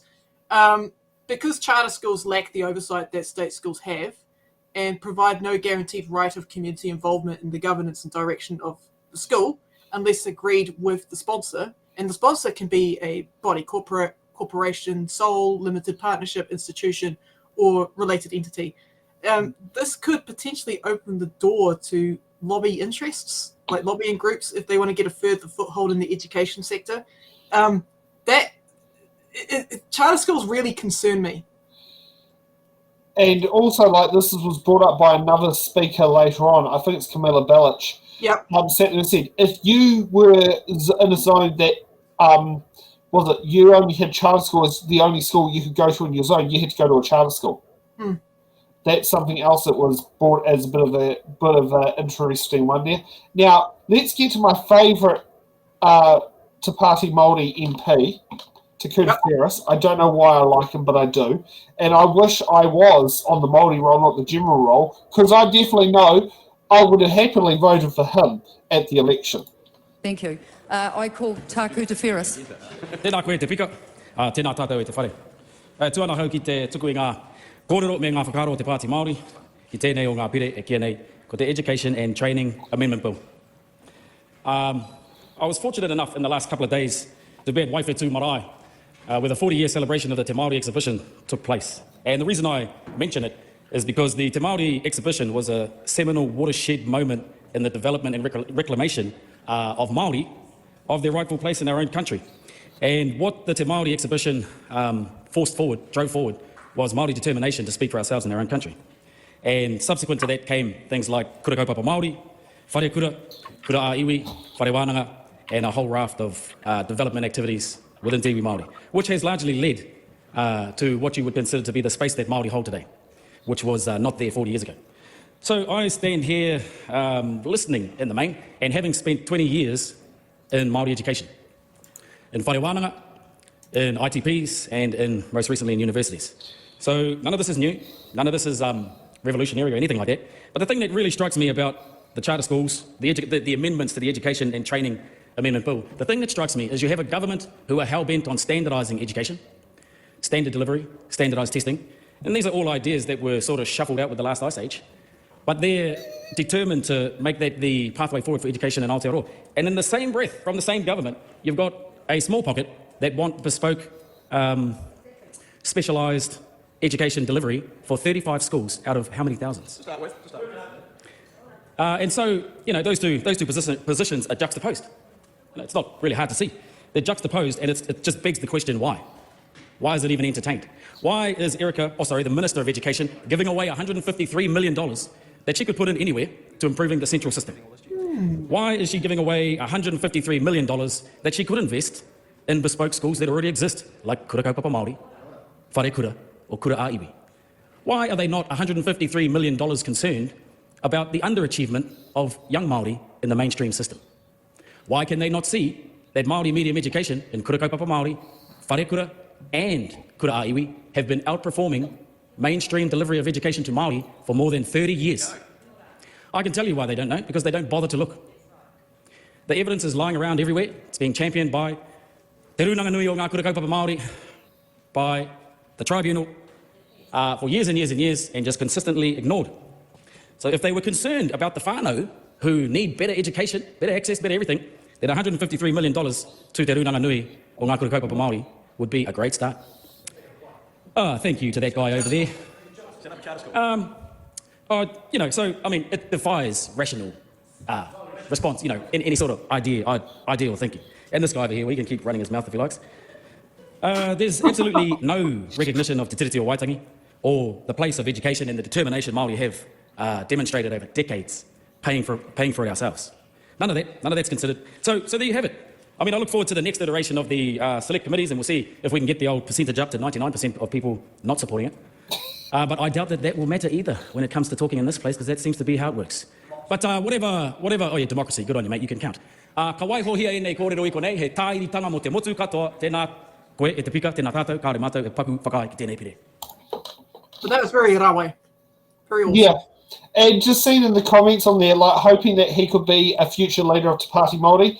I think he will be the next Whetū Turakatini Sullivan as an MP for Te Taitonga, which is Whetū's old electorate. And on the other hand, I also think Hana Rāwhiti Maipi Clark might actually be the next Whetū Turakatini Sullivan, who is possibly going to be in there for 30-something years, is possibly going to be another cabinet minister having a baby, There could be all sorts that could happen in there.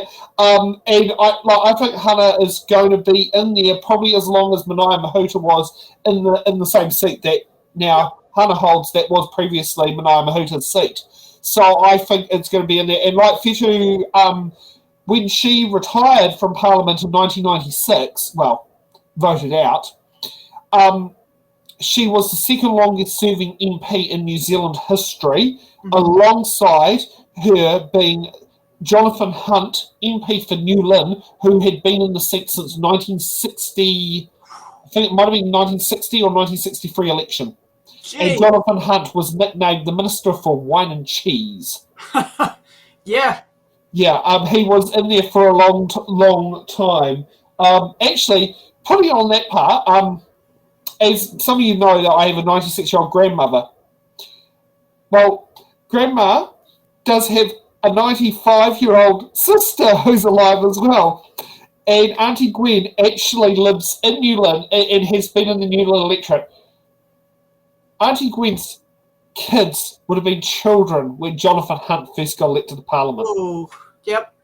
Yeah.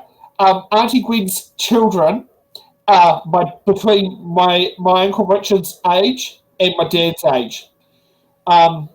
So, yeah, it's quite intriguing on that part. So they would have been small children when Jonathan Hunt first got elected, or they might have been primary school. And, yeah, I mean, Jonathan Hunt was up in there until MMP, and then he spent 2 terms as a list MP. Yep. Yeah, or 2 and a bit terms. I can't remember exactly, because I do know that he spent approximately 5 years as Speaker. Because he was his final job was Speaker, which I also believe Jerry Brownlee's final job in the House is going to be Speaker. Now, let's hear some short, quick speeches from National. Your General MP, Mike Butterick. Thank you, Madam Speaker. Isn't it great that on this side of the House, we're intent on making sure we lift outcomes for our young students? Much hard work's already been done by extremely dedicated, focused and passionate Minister of Education, Erica Stanford, and the feedback from parents has been overwhelming. And I'm delighted that the spotlight has been put on wanting improved educational outcomes for our young people. For the future hopes and dreams of this country rest on their young shoulders as much as ours.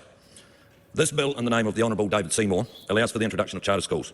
It has the potential to further lift the bar on those aspirations. And the appetite for participation, as evidenced by the number of schools interested, 78 so far and counting, shows that we're on the right track to getting educational performance back on track. This bill also enables rules for state schools about collecting, recording and providing attendance data, and simply, we want our kids at school. And regarding the ECE component of the bill, we're removing the red tape to make it easier to deliver effective, affordable and accessible early learning services to families. That is a complete contrast to the other side of the House, who would rather spend all of their time working out how to relieve those same people of their income with more taxes. I commend this bill to the House. Not on topic, didn't really sit there and cover much except say, Erica's a great minister, even that the bill is under David Seymour's name. Yeah, Erica good, opposition bad because taxes. I yield my time. An interesting part is Mike Butterick completely ignored us for It's in the Ballot Invites last general election, and in 2020 was part of a game to try, was one of the candidates who tried to shut down the Wairarapa show in 2020. Just to also let you know, in 2023, the electorate that went through the point where one candidate went out of the way to try and shut down the rest of the candidates being on there by trying to get them to pull out was Aotearoa electorate. Yep. And I think Mike might have a bit of an uphill battle with the tolling of the Manawatu Gorge replacement road. Yeah, that's a whole entire separate subject, but yeah. Yes, but it's his electorate. Yep. That's his electorate. Yeah. Now, here's Camilla Billich. I liked his speech earlier, so let's get back to Camilla. It's not an earthquake or anything like that. Camilla Billich. Thank you, Madam Speaker. Well, here we are on the second reading of a bill that would take money out of our public school system, set up an alternative school system, and for what reason, Madam Speaker? After sitting through the select committee process and hearing 90% of the submissions in opposition to this move, I am still not sure. Now, I want to focus, Madam Speaker, on a couple of things in my contribution today that have arisen since the first reading of this bill. The first is really around some of the allegations that the Associate Minister has made about the relative positions of teachers and students in New Zealand, and the second is around the additional amendment paper that the Associate Minister put in just before submissions closed on this bill, which took away the rights of teachers at charter schools to be in multi-employer collective agreements, removing one of their fundamental rights as workers in this country.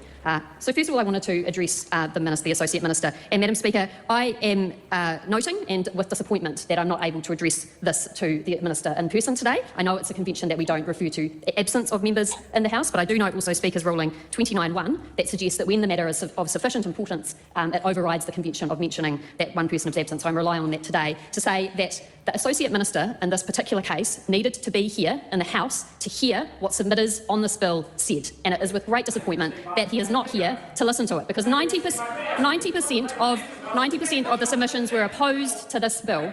And some of the things that the Associate Minister is doing in this bill, honestly, defy logic. And I am very surprised if in their heart of hearts, the members of the National Party sitting opposite actually believe that this is a good thing. They have their Primary Minister of Education not wanting to speak to this. Why? Because they don't agree with it. Because it's a bad idea. Because we've got one minister on one hand, as other members have commented on, saying structured literacy, structured maths, no phones in schools. On the other hand, no teachers, no structured literacy, no maths, whatever phones you like. We don't know. Totally unstructured. It is illogical, Madam Speaker. This entire premise of this bill defies logic and will be damaging to New Zealand's education system. And we heard in Select Committee that it will be damaging for a generation of children that are caught up in these charter schools. We heard evidence from other countries who have these charter schools to say that it takes literally an entire generation to get over the detriment that some of these schools pass. And, Madam Speaker, the point I wanted to make around the Associate Minister and some of the things he has said around teachers and students, he has said that we care only about teachers. We don't care about students. Now, I don't know whether he thinks New Zealanders are stupid, Madam Speaker, but we all know that parents want to have teachers which are satisfied in their work. We want teachers to be happy, well remunerated. We want them to be in a good place to be able to teach our children. There is no us and them when it comes to teachers and students. Their interests are one and the same. And so his constant remarks around the facts that unions want certain things and they're only for teachers are offensive and blatantly wrong. And I think New Zealanders know better than to listen to that type of division, once again, from this minister within this country. Now, very importantly, in this bill, the minister has taken away a right that applies to every other employee in this country. And that is the right to, if they want to, join a union, and if all of those other union members at that particular organisation also want to, and the employer wants to, enter into a multi-employer collective agreement. This is something which is in our Employment Relations Act. It applies to everyone. It is also consistent with a lot of our international obligations which are recorded in our domestic legislation. This minister has decided unilaterally, as far as I can see, and the advice he received, there are a number of options on what he could do in relation to this. The one he went with is called the Associate Minister of Education's proposed option. So he has thought about this himself, he has put this into this bill, and the reason he has done it, Madam Speaker, is because he wants to attack teachers and he wants to attack the unions. Now, he has told us the reason that he is doing it. Well, that's exactly my point, Mr. Court. That is exactly my point. The interests of children and teachers are the same. These children and teachers are the same. There is not a teacher in this country that gets into teaching because they want to be in opposition to students. They get into teaching to help students, for the children. It is just, it doesn't even deserve a response. It's so... Alicia, Advocate Tringe Bill of Matilda. Yeah. She hasn't seen the Matilda movie. Oh, not the new one, no, but I remember seeing the original. Yeah, the Danny DeVito one. So, holy moly, yeah, there are some crazy teachers. They make Professor Snape on Hogwarts look sane. Yep. Yeah, she hasn't considered those teachers. So obvious that teachers are in there to look after students. And honestly, I think some of these other members should listen to those comments and just have a bit of a reflection on whether that's really what you to be associated with. Anyway, the MECA opt-out that the Associate Minister has proposed takes away fundamental rights. And we were concerned about this. I questioned the Associate Minister at Select Committee about this particular issue. Before I had read any advice, I asked him, had you received advice on this? He said yes, he had. He said that he wasn't concerned about breaching not only our international obligations to the ILO, but our trade agreements. And I hope people are listening to this. Our international trade agreements from the UK and the EU, which protect and maintain workers' rights and require us to promote them. I was concerned about this. I asked him. He said he didn't mind. He didn't care. He was not concerned about that. He thought people could take in a complaint, but he wasn't too overly bothered about it. The next day, helpfully, we got a document which said exactly what I was concerned about. It said, and I'll quote from our report, it said that the MECA option that there is a strong misalignment with the ILO obligations and it creates a significant restrictions on parties' ability to bargain freely. If a complaint were brought to the ILO, it's likely the ILO would confirm the misalignment. This is his advice.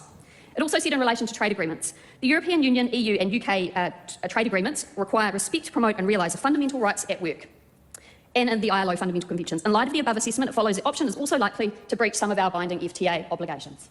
So there we have it. It breaches our commitments internationally. It takes rights away from our teachers. So why are we doing it, Madam Speaker? Why are we deciding to take rights away when it can jeopardise our trade agreements, which we know are so important to our producers, to our farmers, to our manufacturers in New Zealand? Why would we put this at risk for something that has obviously come from ideological opposition to the rights of unions? Now, even his arguments in response to my questioning around the reason he didn't want MECA provisions in schools do not make sense. If there is a multi-employer collective agreement, you can opt out of that by not being a member of the union, and you can have a separate agreement with your employer. So this logic that somehow charter schools won't be able to employ the best person because there's a multi-employer collective agreement simply do not make sense. None of it, Madam Speaker, makes sense at all. It is an attack on our fundamental rights. It is a risk to our international reputation, and it is something which I'm disappointed the Associate Minister is not here in the House to answer to. We will continue to oppose this bill, and I would ask members opposite, those in coalition with the ACT Party that wants to see these schools in place by 2025, after having a 3-month consultation period at Select Committee, if this is really what you want to see for the future of our country and our children. Institutions that you have no control over, no teachers, no scrutiny of what they're taught, they don't have to teach the curriculum, no control, and a situation where if there is only one school in your area and David Seymour decides that that school should be a charter school and invites you to apply to become a charter school, then your child has no option if it's zoned for it to attend a charter school. And that might be not what you want. You might actually want your child to be taught by teachers, which I think is reasonable, and the New Zealand curriculum. This takes away choice. It is a bad bill, and I do not commend it to the House. I hadn't considered the international ramifications of this bill, especially with our trade partners. The European Union is our third largest trading partner. You don't want to screw up. You don't want to screw up your trade with them. That's going to really send our economy through the shitter. Yeah. It's really, it's very intriguing what you find out when you have there, and Camilla is just basically on fire. Oh yeah, she's a fact machine. Yeah, fax machine. Yes, not quite the 90s technology that was only big in Back to the Future, but you had about 50 of them around the house at once. Yeah, no, she put up a really good point about our trading partners, international trading partners, that I hadn't considered. Very good point. Yeah. So now let's get to another short, sharp, sweet speech from another person who has never has featured in the Order Papers footage yet. To support the second reading of the Education and Training Amendment Bill because, unlike the opposition, they said it's not making sense, but it's making a whole lot of sense to me. I read the bill, I've read a lot of the news, I've read feedbacks, I've read comments. It makes a whole lot of sense for me because, you know what? I am also a mother of young children. I've been thinking hard and long for the education of my children. And guess what? I stood for office, I ran in the election because I wanted the better future. Beware, she never stood in an electorate. She only ran as a list MP. For my 2 children. So, this bill is about giving more choices and options for parents, for teachers, for schools, and for children to find the best for what they have.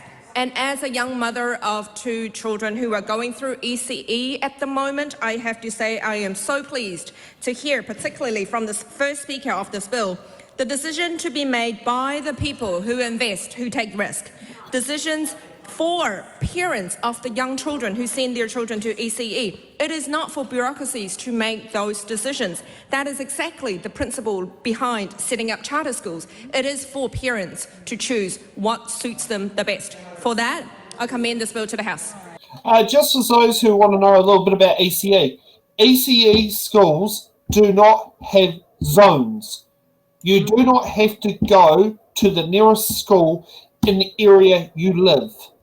And it is very common, ECE, you can go to any provider, and quite often a lot of people with the private providers tend to go somewhere that may be close to the employment of the parent, not necessarily the residence of the parent. But when it comes to schools, there's a thing under the Education Act that states that if a school, has to be in a location of somewhere, that if they've got an oversubscription of students, a good example is Auckland Grammar. You have to be in zone, you get automatic enrolment.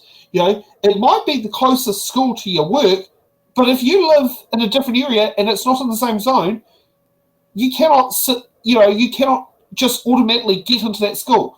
You have to go through a ballot system. You might not actually get in. And also what we'll be saying out there is you have to go to school in your area. And as Camilla said earlier, what happens if your local school in the area, the only one you have the automatic right to, becomes a charter school? Yeah. Well, yeah, what happens? You don't have a choice anymore. School choice doesn't exist for you anymore. Yeah, and and also the other thing is, Nancy Lowe lives in Auckland. Yeah. It's like, to people like Nancy, it's like, look, I want your kids to have a great upbringing in New Zealand, right? I want your kids to be big-brained, okay? I love seeing smart kids. But this bill ain't it. This bill ain't it. Yeah. Are you going to be covering Dr. Lawrence Zunan's response? Because I thought he gave... Oh, that's way up. Yeah, let's... yes, he was number 3. Yep. Junan. Tēnā koe e te mango te whare. What a time to be a parliamentarian, to witness firsthand the parallel universe that the minister is living in terms of some of the stats that was referred to. Madam Speaker, I am disappointed. I am disappointed at the way that this particular bill was approached and the way this particular bill was approached during the select committee stage. Let's start with some of the common themes of the submissions, and let's start with charter school. We have heard from multiple submitters that our existing education system in Aotearoa is already flexible enough and does not require yet another tier, yet another educational system. We have state schools, state integrated schools, specialist schools, special character schools, kura kaupapa, and private schools. We do not need another one. In fact, some have argued that our system is almost too flexible as it stands. That's the first thing. Second thing, a lack of evidence. We have consistently seen a lack of evidence, both in Aotearoa and internationally, that charter school as a system works. We have heard submitters from overseas, particularly from the UK, of the danger when you introduce charter schools in their form of academies, and also in terms of the orphan schools and the orphan students that are created as a part of that system. Madam Speaker, other things that we have seen. The number of overseas interest in setting up charter schools in Aotearoa. We have heard from submitters who blatantly tell us that the only reason they're interested in setting up a charter school is because they can get public money for it. That is shocking. That is shocking, Madam Speaker, that this is the tone that educators take on how they are going to approach education in Aotearoa and how they're going to educate our future generations. Let's talk about the next thing, Madam Speaker, in terms of the process of this bill. Now, the Honourable Gentinadia has already talked about the truncated select committee process that we have seen, which meant that we rushed things through. And I thank the Education and Workforce Select Committee. I thank the chair, Katie Niman, and also thank the staff who helped us through that. However, that shouldn't have been the normal process. And particularly, when we had this bill going through select committee, the application for charter schools should not have been opened. People should not have already had to apply for it, and yet not knowing whether there's going to be any amendment. That is a presumption that we've had, that this bill is going to go through as it stands. Madam Speaker, the other thing is, as we saw, the original deadline for the select committee, which we decided was the 25th of July. Then on the 23rd of July, the Associate Minister released a new amendment paper number 49, with some major adjustments, which I'm sure other speakers will speak on to later. That meant that we then had to go back to those submitters saying, sorry, you already submitted, but we just released an amendment. Would you like to make an amendment to your submission? We have to adjust our timeline and deadline to accommodate the release of that amendment paper. That is not okay, Madam Speaker. That is not the process that people of Aotearoa expect from their parliament and from their government. What we see with the charter school as well, in terms of the flexibility, over and over again, is the fact that this is essentially a carve-out. This is a carve-out for the Associate Minister. This is the only way that the government was able to form a government by pandering to what their coalition partner demands. And I have mentioned in this House before of the discrepancy and inconsistency between what the Minister of Education and what an Associate Minister of Education has stated and their vision and direction of education in Aotearoa. Lastly, Madam Speaker, when it comes to charter schools, let's talk about the Bora implications. The Chief Ombudsman, now I don't know how often this happens, but the Chief Ombudsman himself made a submission and made an oral submission expressing his concern and the freedom of expression and the freedom of access to information on the basis that charter schools as a publicly funded institute will not be subjected to OIA. No other public funded institute does that, to my knowledge. And when we asked the Chief Ombudsman, he couldn't give a clear answer if anyone else has such privilege. That is a serious concern to the fundamental right that we have here in Aotearoa. When we heard the submission from the Youth and Children's Commission, they mentioned that our obligation under international conventions around rights to education and right for children. And then we then asked, why was there no child impact statement produced as a part of this? And there was no answer for that. So this whole process, Madam Speaker, has been incredibly disheartening, but also just incredibly negative in terms of how this government has chosen to progress their bills. Now let's move on to the second part of this, which is around ECE. We've heard from the Children and Young People's Commission around the ECE. We have heard from people. We have mentioned that there was no child impact statement. And when we asked the government, when we asked the people, this was, first of all, the network management approval process was introduced in 2023. In any other party, a number of other bills who have seen this house, they said, oh, you know what? Oh, there's not enough time for us to see how well it's going to work. Apparently, 1 year is sufficient for this particular bill and for this particular process for it to be repealed after 1 year. And on top of that, Madam Speaker, they said that this is going to be a barrier for creating of new ECE centers. Well, let me tell this house, the number of ECE centers that has been approved under the network management has increased in 2023. Not decreased, increased. So what is the barrier that is being referred to here, other than the fact that this is giving a carte blanche to for-profit ECE companies to privatize further at the cost of our future? Our young children should be able to live their lives, should be able to be educated, and that should be the priority of our focus here in Aotearoa. If someone's like, my priority is going to be making money, it is not going to be about the children. It is not going to be about our akonga, Madam Speaker. That is a serious concern. So, overall, in terms of what we have seen with the submissions and joint select committee process, 90.3% of the submitters, 90.3, not most, not some, 90.3. For those of you, that is an A+ when you're in a schooling system. It is an A+ if you're looking at the GPA system at a university. That is how many percentage? That is the percentage of people who said no to this bill. 96.3% of people said no to the repeal of the ECE network management. That is not some, Madam Speaker. That is almost all of them. And that has not been acknowledged by the minister, and that has been not acknowledged by this, by the way that we have progressed this. So I do thank the submitters who have submitted on this bill. I thank to all of you who have experience, both lived experience as well as decades of work experience, who took the time out of your busy lives to make the submission. But I am also angry. I am angry for all of you who made the submission to think that your voice will be heard by this government and has not been heard by this government. That is shameful. What a joke of a process, Madam Speaker. So with everything that we have seen from the submitters, no, Madam Speaker, the Green Party will not support this bill. That was definitely worth going into overtime. The man was cooking. Okay, so for the bills that are coming up for submissions ending this week, actually, I can change that because we don't have a bottom speaker. Okay, yeah, I'm taking back over. Okay, the improvement of surrogacy amendment bill, which we did talk about last week, it is due this Wednesday, the 18th. You've got the regulatory systems economic amendment bill, which is due Thursday. Now, here's a new one. Beware, this is what happens when you have short periods of time. The gambling definition of remote interaction gambling bill is due on the 19th. Now, a brief part about the bill is it's about raffle tickets.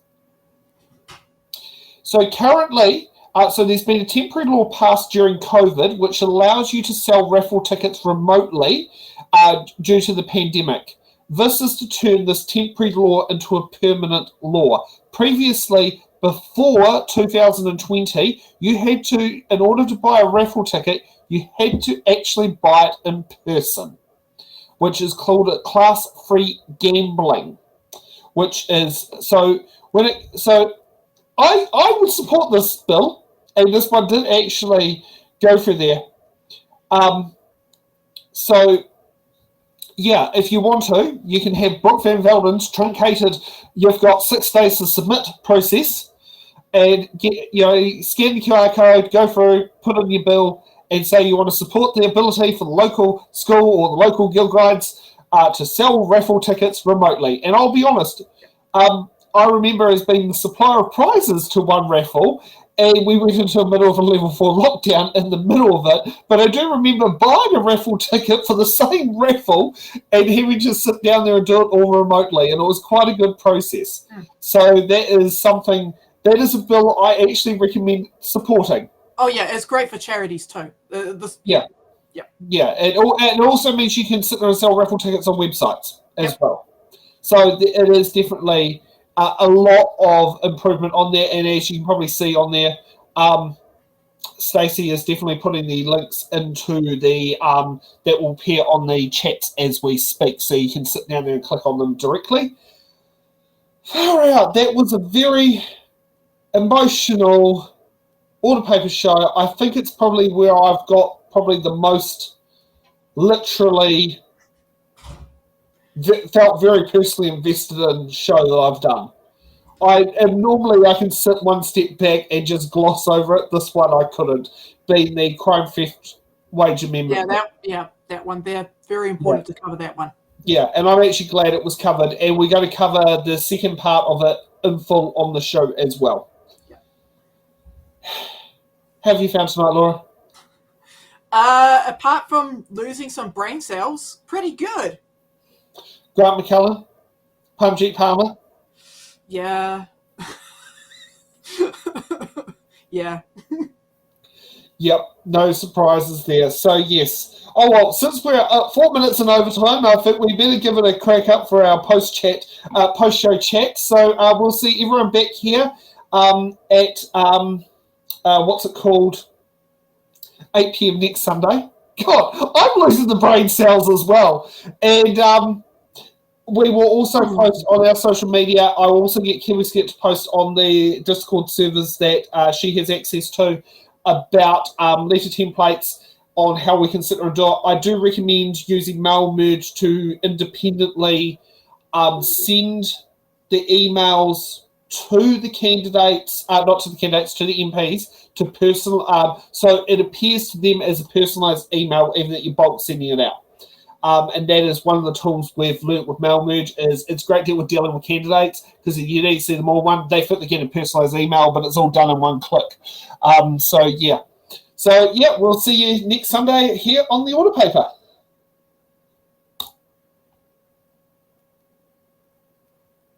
Thank you for watching the Order Paper, your express ticket to the New Zealand House of Representatives. Every episode, we unravel the complex world of legislation, debate, and democracy. From bills to select committees, we've got it all covered. From our team of political commentators who will dissect and explain what's happened so you can remain up to date on what's happened in the Aotearoa, New Zealand Parliament. To support our channel, you can become a Patreon member at patreon.com/it'sintheballot. The Order Paper podcast is brought to you by It's in the Ballot Productions.